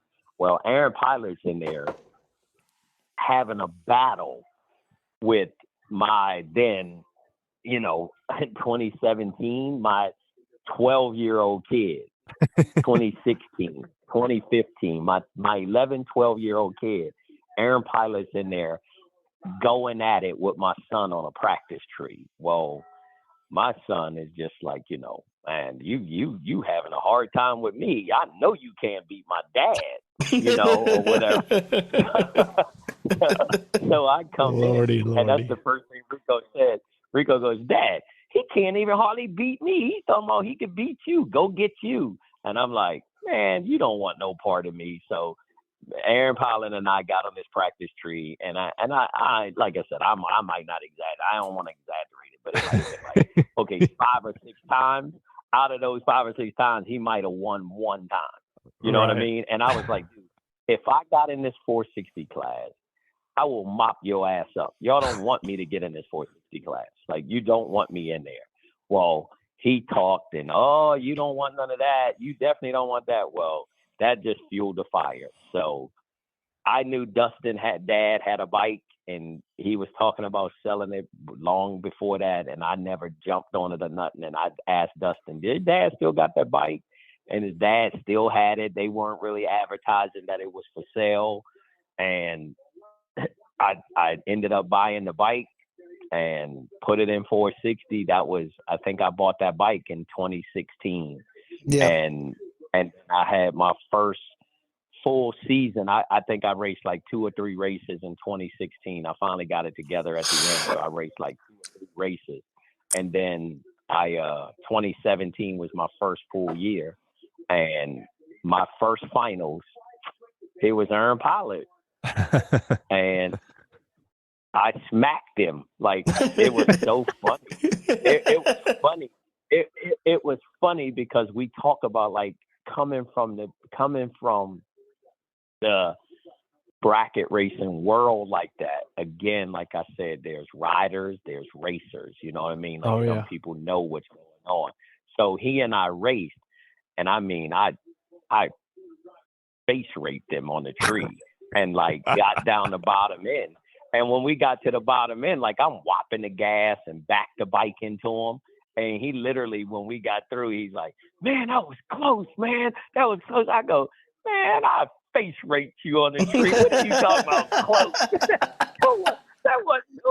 That thing wasn't nowhere near close. I grabbed the brake so hard, I like to flip over the handlebars down there. Like, you know, I just really started talking, you know what I mean? And it was like, but it was all in fun, but it was like, he called me out and it just. Yeah, it fueled it. And you call me out and the first finals I get in, it's against you. Well, it couldn't have been drawn up any better. No, you know that was TV stuff right there. Yeah.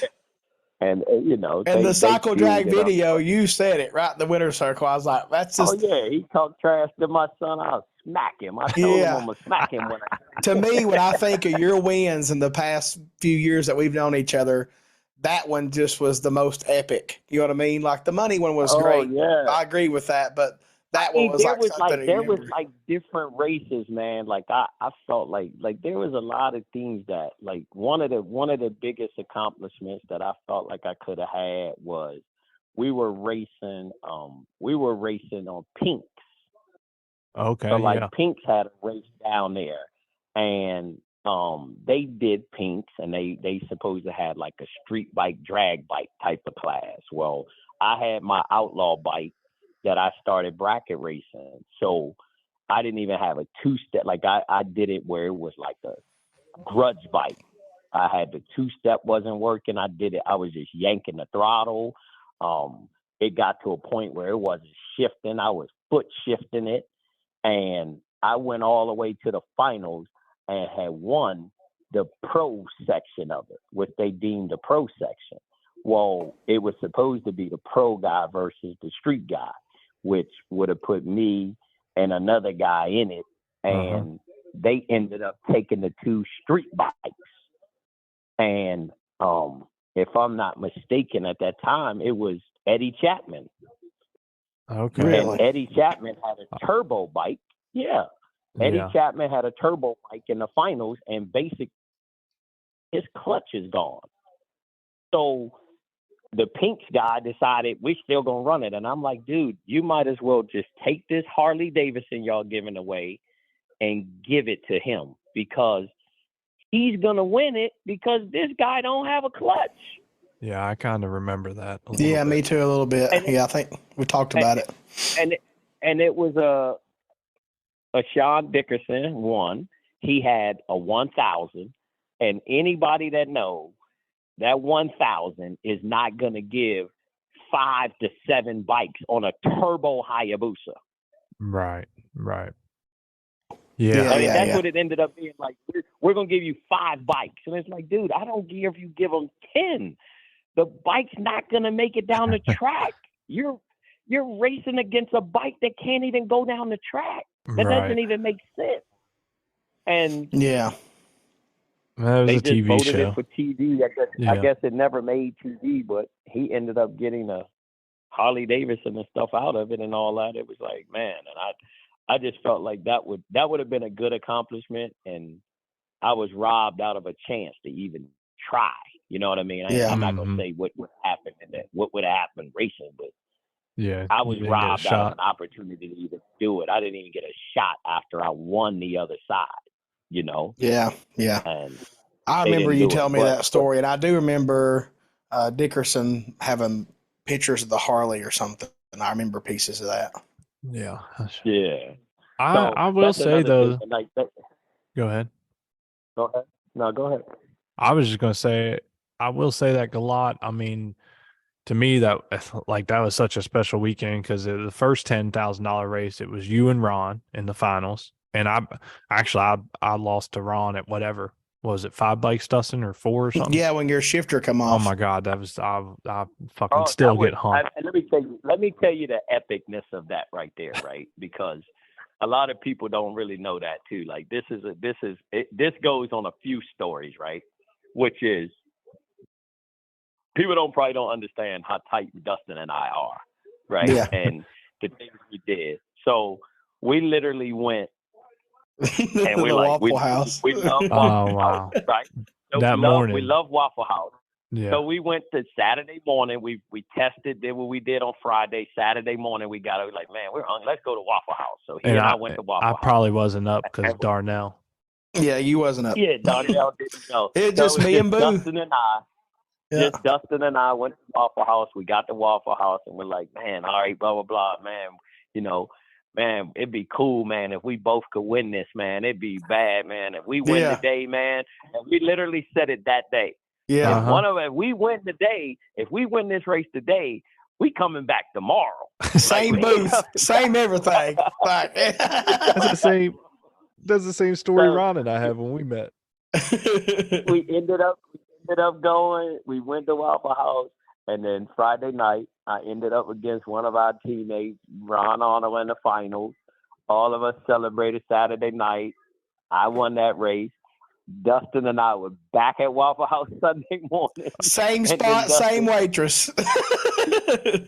Dustin ends up running himself in the finals on Sunday. That's why it was so. It was so like cool for me. Like I didn't even win that weekend. I mean. I can tell you, I went back to Galat too, which was, didn't they have it like the next year or two later or something again? They didn't. I don't think they had the 10 grand, but they didn't pay full payout.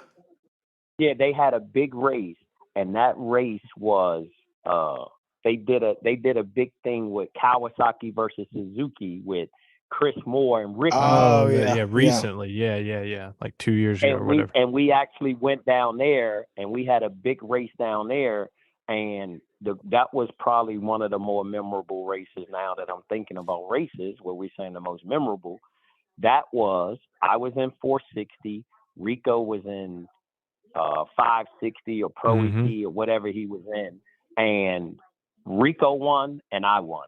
Yeah. So that's a good one. Yeah. And see, that one didn't stand out because freaking we weren't there. I actually found that picture. Yeah. I found that picture earlier. That was pretty cool. Yeah, people were asking like, man, get in there. And I'm like, man, listen, one thing I'm never going to do is I'm never going to steal my son's shine. You know what I mean? And he won. I want him with a picture with his motorcycle by himself. He won. You know what I mean? And then we'll do the joint bike thing and all that stuff, but he has to have his own shine. Yeah. You know what I mean? He did his own thing. Yeah, the reason I wasn't there is I was at the NHJR race that weekend. That's when I won that big race. It's hard to say where I was, but Boo, we shout out to Lauren, my girl, our consultant. She usually does up some of these graphics you see. Usually she does them all. But anyway, so I was looking through pictures to send her some photos for some new graphics. Of course, that was today or yesterday, whatever, today, I guess, for us to post it up tomorrow, right? And I've seen that picture and I was like, where was I that I missed? Because I didn't even know what race it was. I was confused. I was like, what race did you and Rico go to at Galat? And both won. I was like dumbfounded. But yeah, that makes sense. That Kawasaki versus Suzuki with Chris and Ricky. One of them and still to this day, cool, at the time that you won the 10K and I won the next day, I had more. I say this to this day, I had more fun Friday night on the start line with everybody watching you and Ron and Ben race than I did when I won, because when I won, it was just a blur of going. It never stopped. And I had so much fun. Like I'll go in my, my memories and I see those videos where I was live and I share them every time. That was one of the things that I was saying too. Like I was getting to that point about like the racing and the people and the bracket racing and how you just now said like Richard Gadsden and stuff like that was talking about how hard bracket racing was and doing all that, but it was so funny. And what I was just saying was the gangster, like the people that, like one person that I could literally say like would come to the racetrack and in his mind, there is nobody better. There's nobody gonna beat him. I know who you're gonna say. He's gonna get all the money. It doesn't matter, right? And this is what people don't understand. This dude has so much confidence in everything that he was doing. And this motherfucker never rode a motorcycle. He don't even ride a motorcycle. And that's Mike Belo. Oh, I was thinking you were going to talk about, because when you described that person. I knew exactly who he was talking about. Shout out to Mike if you ever listened to this. So the crazy thing was, and I'll tell that story, like we was down in Galat. Yeah, I remember because him and Richard were there. Like you got like 12 grand, that we're racing for. It was 2,000 like runner up, 10,000 winner, right? Yeah. If I'm not mistaken. And when it gets down to about 5 bikes and 4 bikes, people start talking about money. So we were at like 5 bikes at the time, and somebody said something about money, and Mike Belo goes, "Man, I ain't come here to split." Yeah. I remember that too, because didn't they like blow a head gasket or something on that bike? No, he did. He said he did something, but he had to race me. He had to race me at 5 bikes, and he lost because it spun. I go, you should have took that split when they told me. I will say this: one time at Maryland, there was a guys. I was down to like, it might have been 4 bikes, and they were one of them, and they all asked to split. And I was like, I'm cool with whatever. And Mike said, nope. Yeah. And that fucker, they won. He wasn't wrong. Like he must have had a feeling in his gut that weekend. Mike just believed in. You broke up again. You there? Hold on. He'll be back in a second. Yeah. Hello? Oh, yeah, there it is, man. That's like right on clock. It's only like you're gone for like 10 seconds. So I said, Belo said, man, I built these bikes and I come to win, and I'm not coming to share my money. Like I'm coming to win, and that's it. Bro, it's racing. Shit happens. It was so funny. Like, I mean, man, me and Mike have so much fun because he's such a clown, man. He don't care. And it's like, so I'm racing like 460. And of course, like this was when I was, probably a little bit before Rico was running, and I was running 460, Top Sportsman, Pro ET, 560, Street ET, like I'm everywhere. And it was like I was in like the semis or something of 460, and literally, I'm gonna tell these times like it was crazy. Like Ricky Gasson and he was riding the Crusher bike. Yeah, the Crusher. And we lined up against each other in like a time run. I was 001, he was 010, and we both went like 60, 61, right? So we come to eliminations. We go to elimination. He's 001, I'm 009, and we both go 60, 61, right? And I lost, right? So we come back. I come back to like Pro ET or something like that, and I'm in the semis or something, and I got to race Richard. You know what I mean? And I'm still talking shit to Mike, and Mike goes, fuck, man, your uncle beat him. We ain't got no chance now. Oh, my goodness. He goes, I don't know why he stirred his ass up. Man, we ain't got no chance now. He's pissed, fired up. It's on now. Man, I let fire to Richard. I let fire to him. And Mike goes, I told you, I knew what he was going to do once he lost to Ricky. Yeah. He said he wasn't about to lose the 2 gases in one day. No. We're all like that, though. I feel like Dustin, me, we're all like that. Like, kind of you get in that, like, rhythm where, like, a certain individual, like, you race. I mean, and if you get beat, it is what it is. But, like, it's almost like just steps it up that one little notch, and then you're ready. Yeah. I remember at ATCO one time that I had to race Richard and Crazy Eights, and of course, Belo was there, and of course, me and Belo was talking shit, like we do. I remember that And race. I was like, I'm about to get you. I was about to mess you up. And Ricky didn't even know who I was. And me and Richard raced. I locked it up so hard to stripe, it ripped the brake caliper off my bike. Like it broke the bracket. I remember. Ricky come up to me, goes, "Who won?" I said, "I did. I told you I was going to win." And to this day, if I pump up my brakes, I think of Richard every time. Like it was so funny. Like that's somebody you really don't see too much in like the talking, but like Ricky didn't really do too much bracket racing, and it was funny one time. Like we were racing down in Rockingham again. Like Rockingham just seemed to be that's like the shit talking mecca. You know what I mean? Yeah, it really is. Sure. Yeah, talking shit at Rockingham. So like we're in there, and back then, you'll do it, and you knew a few of the guys who gonna be good, who gonna be this, and the worst thing you want to do is you ain't trying to see them dudes real early, So like I pulled up, which is one of the rare occasions, and back then I was just amped up with that little short wheelbase bike, and I'd just be zooming around the pits and doing whatever. Well, I was front in the line, like first in the line, and people start pulling up. Well, they see the bike. Next thing you know, you got 15 bikes in the right lane and 20 bikes in the right lane. That Nobody shit was like in the left lane. Notorious at Rockingham. Yeah.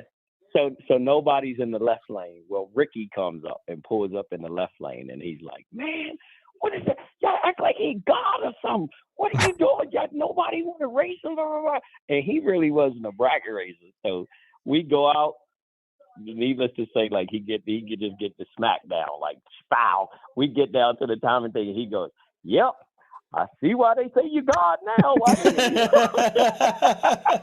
I remember exactly what you're talking about too, because that was the same era. Like it just exactly how you described. It's like Rockingham, and it's like it was Rockingham. Yeah, it was Rockingham again. The same thing, right? So I'm gonna tell you, there's another funny thing. So it's the same thing. So back from home, we got all the guys. Like I said, Andy Bomback. People know he don't race no more, but Andy Bomback was a bad dude. Man, he's a bad dude. So we're up there racing, and I pull up, and I'm up front, and here comes Bomback, and I'm kind of biased because he's a hometown dude, and we did work together, different stuff, and I'm like, damn, Andy, like you gonna come up, man, on the first round? Like, why you pull up here?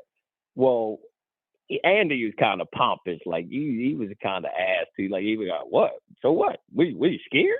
You scared? You scared to race me?" Yeah. And Steve Earwood was like up at the tower at the door.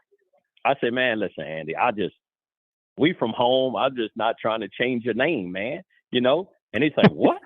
We racing? What you talking about changing my name?" I said, "Man, listen, you pulled up here first round. I'm getting ready to change your shit from Andy Bomback. You're going to be Andy Buyback. You're going to go up in that tower and I've heard that story before. That's a classic one. I have, but I forgot. That's a Boo Brown thing. He could change the name on you real quick. Oh, my goodness. He was in the tower buying back. Yeah. Just like I said. I remember specifically being at Rockingham, though, and people would ride their bikes up to the lane beside the lane there should be in and see who's up circle there. Back. They'd pull a U-turn and go back and get in line. I'm like, man, these guys, come on. And don't get it wrong. Then I would get in line. I love Steve, and I still love Steve, but it's like he just didn't have anybody up there worried about that. Like, it is what it is. So yeah, like y'all are saying, the lines are just hell. I remember that was such a big deal in 560, the year I was riding Marion's bike, because I put Steven on my bike because I was riding Marion's, and Steven had just started racing. And I said I'm gonna buy, and this is honest to God, I said I'm gonna buy you a 560 card because it was right at like 16 bikes is what it was. Yeah, to get BAMF points, right? Yeah. Or maybe it was BAMF, or it might have just been rounds. It might have been rounds because I was on Marion's bike, and me and Mike Ostrowski were having like this knockdown drag out points championship battle, right? Like I think I won like 2 or 3 races and Mike won 2 or 3.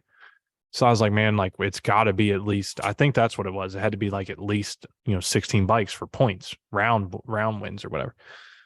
So I bought Steven Tech Guard. He never even run the class before in like first round. I'm up there. Nobody's pulling up. Well, Steven pulls up right behind me. Nobody's pulling up. Everybody's stacked up in the lane. And I look back and he said, what do we do now? I said, well, look, I said, if nobody pulls up and it doesn't look like anybody's going to pull up, I was like, they're just going to pull you over now. I was like, so you can either jump over and it is what it is, or they might throw you over here if nobody comes. So he pulled over, and then, me and Mike are cool now, but damn, at the time it was like, man, they're throwing races and that, which Steven had no chance. I mean, he was on a bike that wouldn't even run 560, and I was crushing on Marion's bike, but man, it was the end of the world, and it was all because nobody would pull up. Yeah.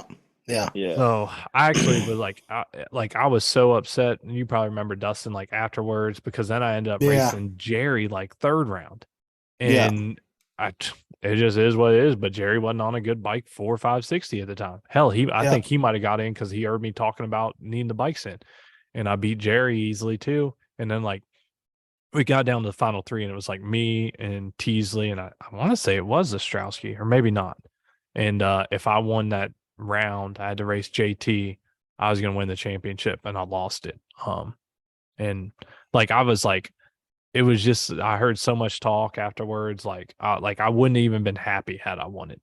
Oh, yeah. So much banner. Even though it wasn't even true. Right. Yeah. It just is what it is. I just told the story like, okay, yeah. I mean, I raced my brother, and he wasn't on a bike capable of really winning that class, but I mean, it is what it is. It's not like we planned to race each other. So no, like anyhow, I got sidetracked, but yeah, sorry, Boo. That was, man, Rockham was some different shit. People would cherry pick like hell. I remember racing Ricky too a couple times. And like at the time, everybody's just in awe, like, oh, that's Ricky. I ain't gonna race him. I was thinking the same thing. I was like, that motherfucker doesn't bracket race hardly at all. Like, I'll race him every time.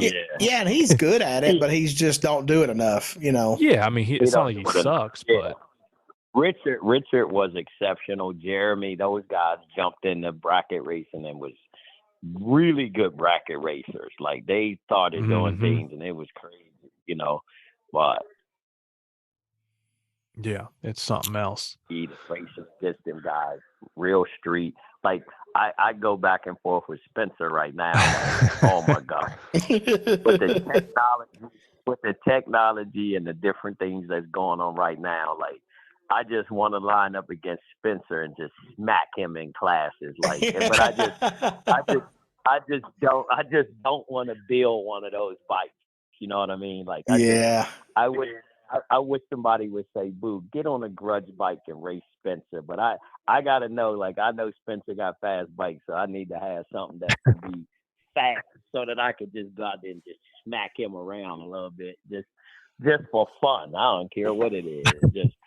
I said that all along. If we could get you in real street or on a grudge bike again, I know. I mean, both classes you've raced in the past, but man, I would just love to drink cold beers and pit crew for you.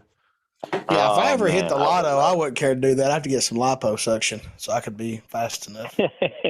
I just want to hear Boo talking shit to everybody before the race.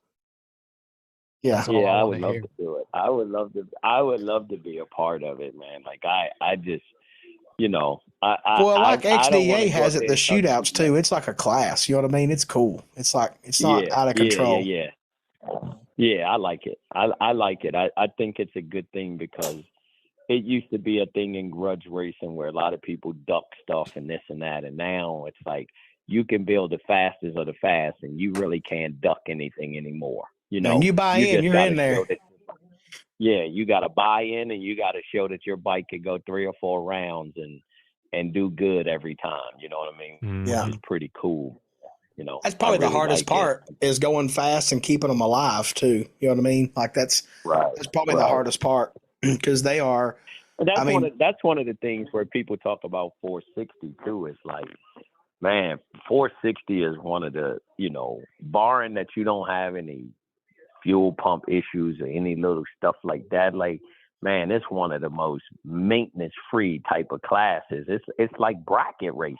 Like, you're really not hurting stuff, and it's just such a cool class, man. Like, and that class is taking off.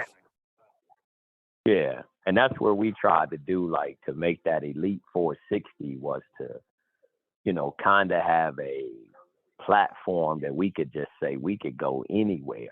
Well, tell them about that, Boo, because I still feel like even a lot of people don't know about that. Yeah, so our premise of the whole thing was we used to have with MyRock, XDA, all that different stuff that we had, IDBL. It was all, we used to race like 8 to 10 races we would have, you know, and it kind of got, some of the races got cut back. So the majority of, and you know, there's 460 bikes coming up all over the country, but the bulk and the heart of the 460 basically started right here. Yeah, you know what I mean? And this is where most of the bikes are. And we got XDA this year where we only have 5 races. So last year we went to Man Cup. We left our rigs down there, me, myself, and Mac, and John, left our rigs down in Georgia after Man Cup and went over to the Snowbirds. And that was pretty cool because we got a chance to run with the fastest Pro Mod cars in the world, the fastest 275 cars in the world. Like Antron Brown went, I think his fastest that weekend was like 368, I know he went multiple 372s and stuff like that on a little Fox body, that car Fred, 275, whatever the little teeny tires are, no wheelie bars, and he was going 370s, like bracket racing. And they only had 460 motorcycles at that race. So that was pretty cool and kind of gave us an idea of like, we wanted to be able to have a platform for 460 just in case, you know, any entities. Man Cup just got sold to Hollywood, but it could have very easily dissolved if Hollywood didn't take over it and buy it or whatever. So in saying that, we like the bracket race. We like to do things, and just having a 460 bike, we made a platform where we could take 460 anywhere. It doesn't have to be XDA or Man Cup or SDBA or any of that. We can take it, which we did last. So we have 4 races outside of XDA, and we call that sanction Elite 460. We put in, there's right now, there's 15 guys that put up $500 a piece in the pot at the beginning of the year to be a member of the Elite 460, which means you're running for a points championship. So the 5 XDA races are all included with these 4 other races, which is BKR, Dion Kennedy Racing. We have 2 races with Dion Kennedy. We just had one last weekend at the Shakedown, which was a big car race at VMP with Tyler Crossnow and those guys. And then we have another one at the end of the year, October, in Piedmont with the No Time Racing grudge stuff. So we got a chance to do it, but it doesn't exclude people that's not in it. So like last weekend, Mike Tien, Spencer Allen, Durwood Rollins, the people that's not a member of the Elite 460 raced. So we had 20 bikes. We had 20 bikes, you know, which you can still get in it. It don't mean you can't come and race with us. Right. They're just not part of the pretty points. Much either the track put up like Shakedown, they put up their own purse. They had their own stuff. They put money on top of the money that we paid to get in, which big thank you to Tyler and the Shakedown crew and all that, which people don't understand. Like, you know, a lot of times people get into math of things and saying, oh, well, we paid X amount of dollars and we had 50 bikes and they only paid back such and such. Well, they also have a business to run, a track to run, staff to pay, you know, VHT for us to have a good track and all that stuff that people don't understand.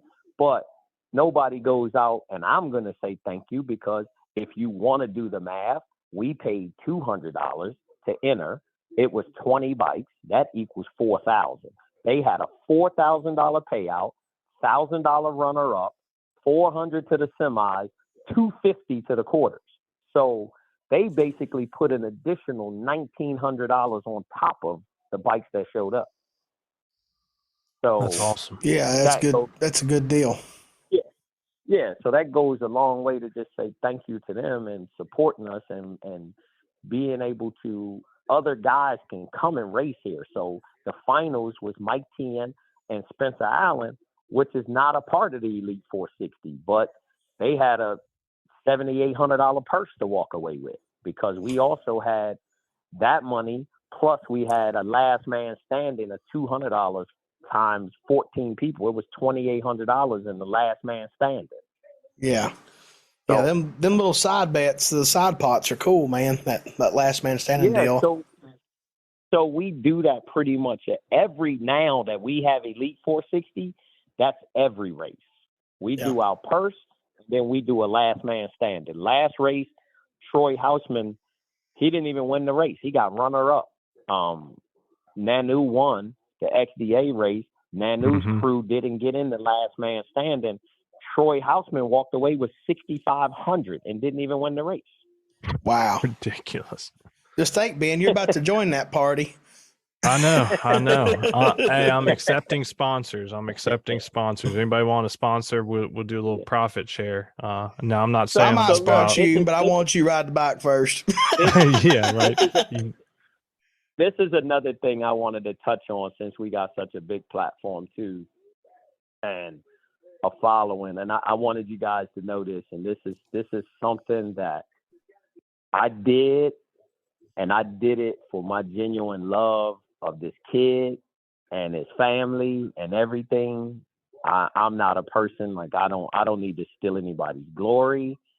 I'm not looking for any type of, you know, like I said, my mama told me pat myself on the back, so I don't need nobody else to pat me on the back or nothing, right? But I would have never in my life announced it, said anything about it, or done anything, because it was done genuinely from my heart and what I feel for this kid and his family. But Eddie Chapman was racing, and he made it public of me, because I saw his son. He was there racing. And if any of you guys don't know Eddie Chapman, Eddie in who? a car accident at a track. Eddie Chapman? No, I was saying it used to be Eddie Who. Oh, Eddie Who, yeah, that's what he used to put. No, I know who Eddie is. The Who crew. My bad. The Who crew. So Eddie lost his arm. His son, like I said, in touching these kids, I used to, before the race, when Eddie raced Real Street, he had one of the fastest Real Street bikes. I think he was a Real Street champion. He got a DME sponsorship, all that. And he would call me, I would call him, and this things, but his son looked up to me so much. And it was just, you know, those little things that, man, we got to come to the track. We got to come and see you. Michael wants to see you. Michael's going to do this, blah, blah, blah, you know. And it was just like, well, I saw them and I talked to them and they were racing. And Eddie amazingly is out here winning rounds. I know. It's crazy shit to see him. With a bike that he developed and made to be able to ride with one arm.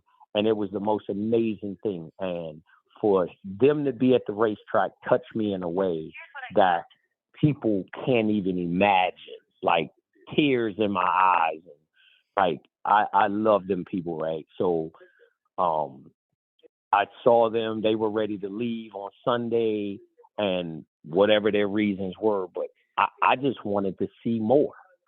And I just went and bought him tickets for multiple classes to just stay. Yeah. Because I saw how much his son enjoyed it, how much his son enjoyed it, how much his son enjoyed being back there. And I mean, I just wanted them to have more of it. You know what I mean? And like a lot of times people do things and don't understand, and they can say like I feel like in certain situations like that, like people don't understand and they go, man, boo, you're always with these kids, you do this, and man, you sure made that kid feel good. And what people don't understand is, man, that kid made me feel good. Right. Yeah. You know, like they don't understand, like I get a feeling, I get a great feeling too. It's I love the kid, but I like to feel good too. You know what I mean? So I did whatever. But in saying that, I put together something, and I haven't done anything yet, but I talked to Matt Advancing, and they're doing suits for Eddie and his son. And I want to get that done and get people to, you know, contribute to that and get him back with us full time. So I'm putting something together with that, and anybody want to talk about that can reach out to me or whatever and let me know or whatever. But there's a couple other people that is all. Yeah, I've already told you I was on board. There's a few other people that's already done things, but I want to make it a thing where we can make that transition for them as easy as possible to come back out there and be with us. You know, and I mean, whatever we can do to help, let's try to reach out and help and take care of them, man. Yeah. Because they're a family that they will do anything for you. For sure. Know what I mean? And I know that firsthand. So I definitely want to give back to that family. And I know, Dustin said the same. I did too. You know that we're in whatever we can help. But if you're listening and you want to help out, send Boo a message, reach out to him and let him know, because, I mean, it was so great. I forgot you had told me that, but the story about Sunday, but like I didn't even like get to talk to Eddie this Sunday. So had you not done that, like I wouldn't even got to talk to him. But I got to talk to him in the lanes that Sunday, and it was just so cool. Like you said, knowing, what all he's done in the past and had to overcome, and man, he was out there racing a bike again, which is just most people wouldn't have even tried to get back to that at all. Man, he was launching that thing better than people with both normal arms. Like he was riding the shit out of that motorcycle. Yeah, he got it. He's always been a rider. Son can ride, but like those are the things though, man, that like people, I go back and say, all we know when you see somebody, you have your own impression of people and different things like that. And it's just like Dustin and I always, we jab each other all the time. Well, he jabs me with the story. So the story is always, I was an ass or a dick when I said lock up. But he can tell you firsthand that I'm the type of person, once you get to know me, if you know me, you will know that I'm a sincere person. I'm all about my friends, my family. They probably call me and my mama the cake man now because of all the cakes we bring, and that cake is all to just see smiles on people's faces, man. You know what I mean? And that's what people don't understand. It's like, you have a perception of somebody and you don't even know that person. You know what I mean? Like you got to know a person to have a opinion of who they are, what they are, and stuff like that. You judging a book by its cover and you ain't even read the book or know the book, Hey, I watch the eyes roll. I judge that. He probably, Dustin, he probably didn't understand what the hell you ever really asking him. So much playing. So much playing. No, that's that's what kind of clutch you got in that box? I was like, box? What is a box? What are you talking about? Well, man, I know we say it a lot too. Like everybody's like race fan, but like y'all don't. If you guys don't understand, like what Boo says, 100% correct. Like one of the best people at the track. And like I said, probably in my opinion, the best shit talker for sure. But like we're family. Like Boo will tell you, like Boo gets mad. I mean, we live about 2 hours apart. He gets mad if I'm within an hour of his house and don't call him like I was supposed to stop by. And many a times, I've stayed the night at Boo's house and, for whatever work or or hell, Tiffany and I came up with little Otis for the Super Bowl. We drove up and hung out and had a good old time with the Brown family. So yeah, we're more than, we say race family, but we are 100% family. No doubt. Sure. For sure. Yeah, for sure. So you're going to Rockingham this weekend, right? Man Cup. Yeah, that's you and Reek. Yep. Me and Reek. Awesome. We're going down and try to chase whatever we can and see if we can come home with this 460 money and Rico and Super Comp or 890 and whatever else he's gonna run. Sound like a good time to me. Yeah, I wish I was going. I got a crew. I got to kind of be a pit crew, but for Steven this weekend. Oh, yeah, that's kind of. His brother is Forrest Sump.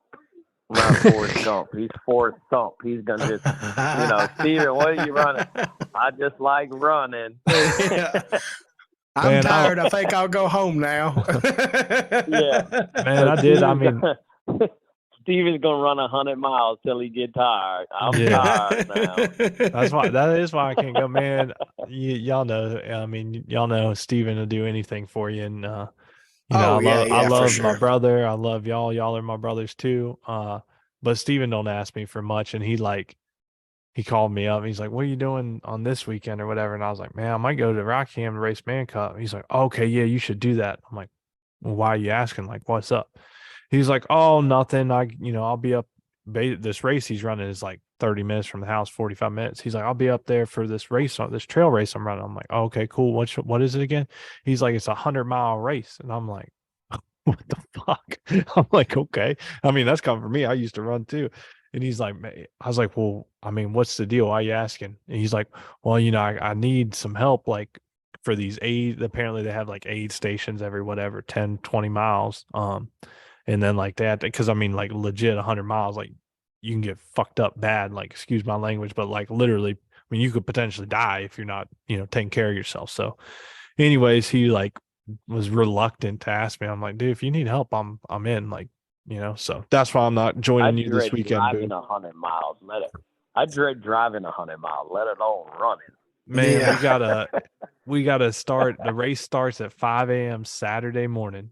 So 5 a.m. and then Steven's goal is to do it in 24 hours. So if it goes to plan and everything works, he'll start Saturday at 5 a.m. and he won't finish until Sunday at 5 a.m. But the cutoff for the race is 36 hours. So officially, like, you have it from until 5 a.m. Saturday morning to 5 p.m. Sunday afternoon to finish this race. It's freaking crazy. Yeah, I mean, I'm not running 36 minutes. Does anybody like, so in that 24 hours, do they nap? I mean, I guess they have to nap in 24 hours. They're not. I mean, like you could, right, in theory, but they're not. No, they just keep moving, man. They see, that's the thing. Like, that's why you have to have like a support crew. So it's one of his other running buddies and me, like we're like the support crew. And I think according to the rules, it's like something like after 60 miles, you're allowed to have somebody run with you. Like, not to pace you, but just kind of make sure, like, hey, you're not losing your damn mind, because you're sleep deprived and your body's going through hell basically. So man, luckily, what about the bucket? You're gonna have to hold up, man. Got to go to the bathroom or something during that deal. I mean, yeah, I think there's porta johns at some of the aid stations. Just run right into one of those, whoof, right in there. Yeah, so that's gonna be wild, man. That's extreme. I feel fat and lazy right now. I don't want to do that. Well, I mean, like I said, that's awesome. I mean, I hope he wins. I do too, man. I hope so. But that's why I'm missing out, Boob. I hope you and Reek kick some ass this weekend down there. Oh yeah, they'll do good. They'll have fun too. Yeah, for sure. Yeah. Well, hey, is there anything else you wanna yell out to anybody? We're dang near 2 hours already. Yeah, longest one ever. We could go on and on. We know that. We probably have you on for another episode to tell your greatest stories. No, we talked about the Elite 460 stuff. Just that the guys know that even though you're not in it, you still can race it and win the money and do all that. So that's a thing to just let people know. But Yeah, it's just a platform for y'all to go to other events and tracks. Yeah, it's like another series, basically. Yeah.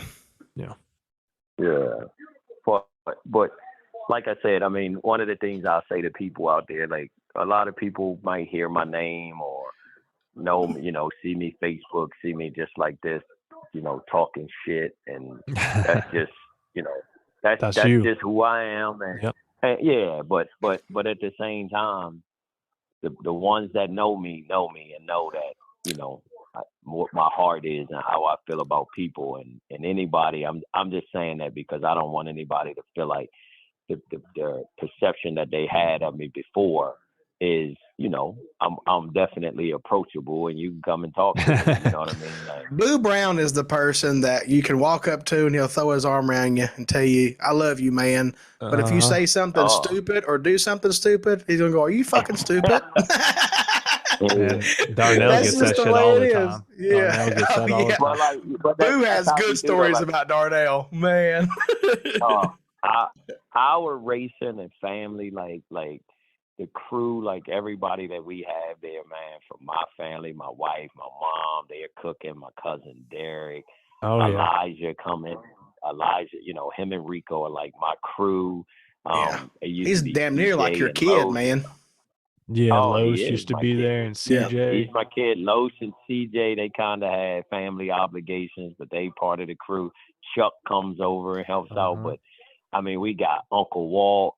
I mean, that stuff, like, man, we got such a family-oriented thing. Me, Mac, Jimmy, John, how all we do. Spencer and Gage and them, they kind of got grudge big time and NHRA. And so they kind of go down now. They done got bougie. They go down in their own high-rent district neighborhood down the other end of the track. So we don't get to hang out with them as much unless we – we might have to get a boober or something and drive down to them.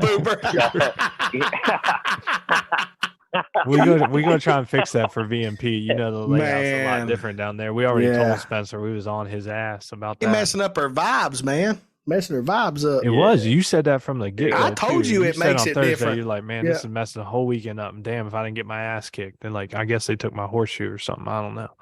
It messes the vibes up. I'm just. I mean, the whole part of it for me at this point is being around my friends. You know what I mean? Like that's what I like.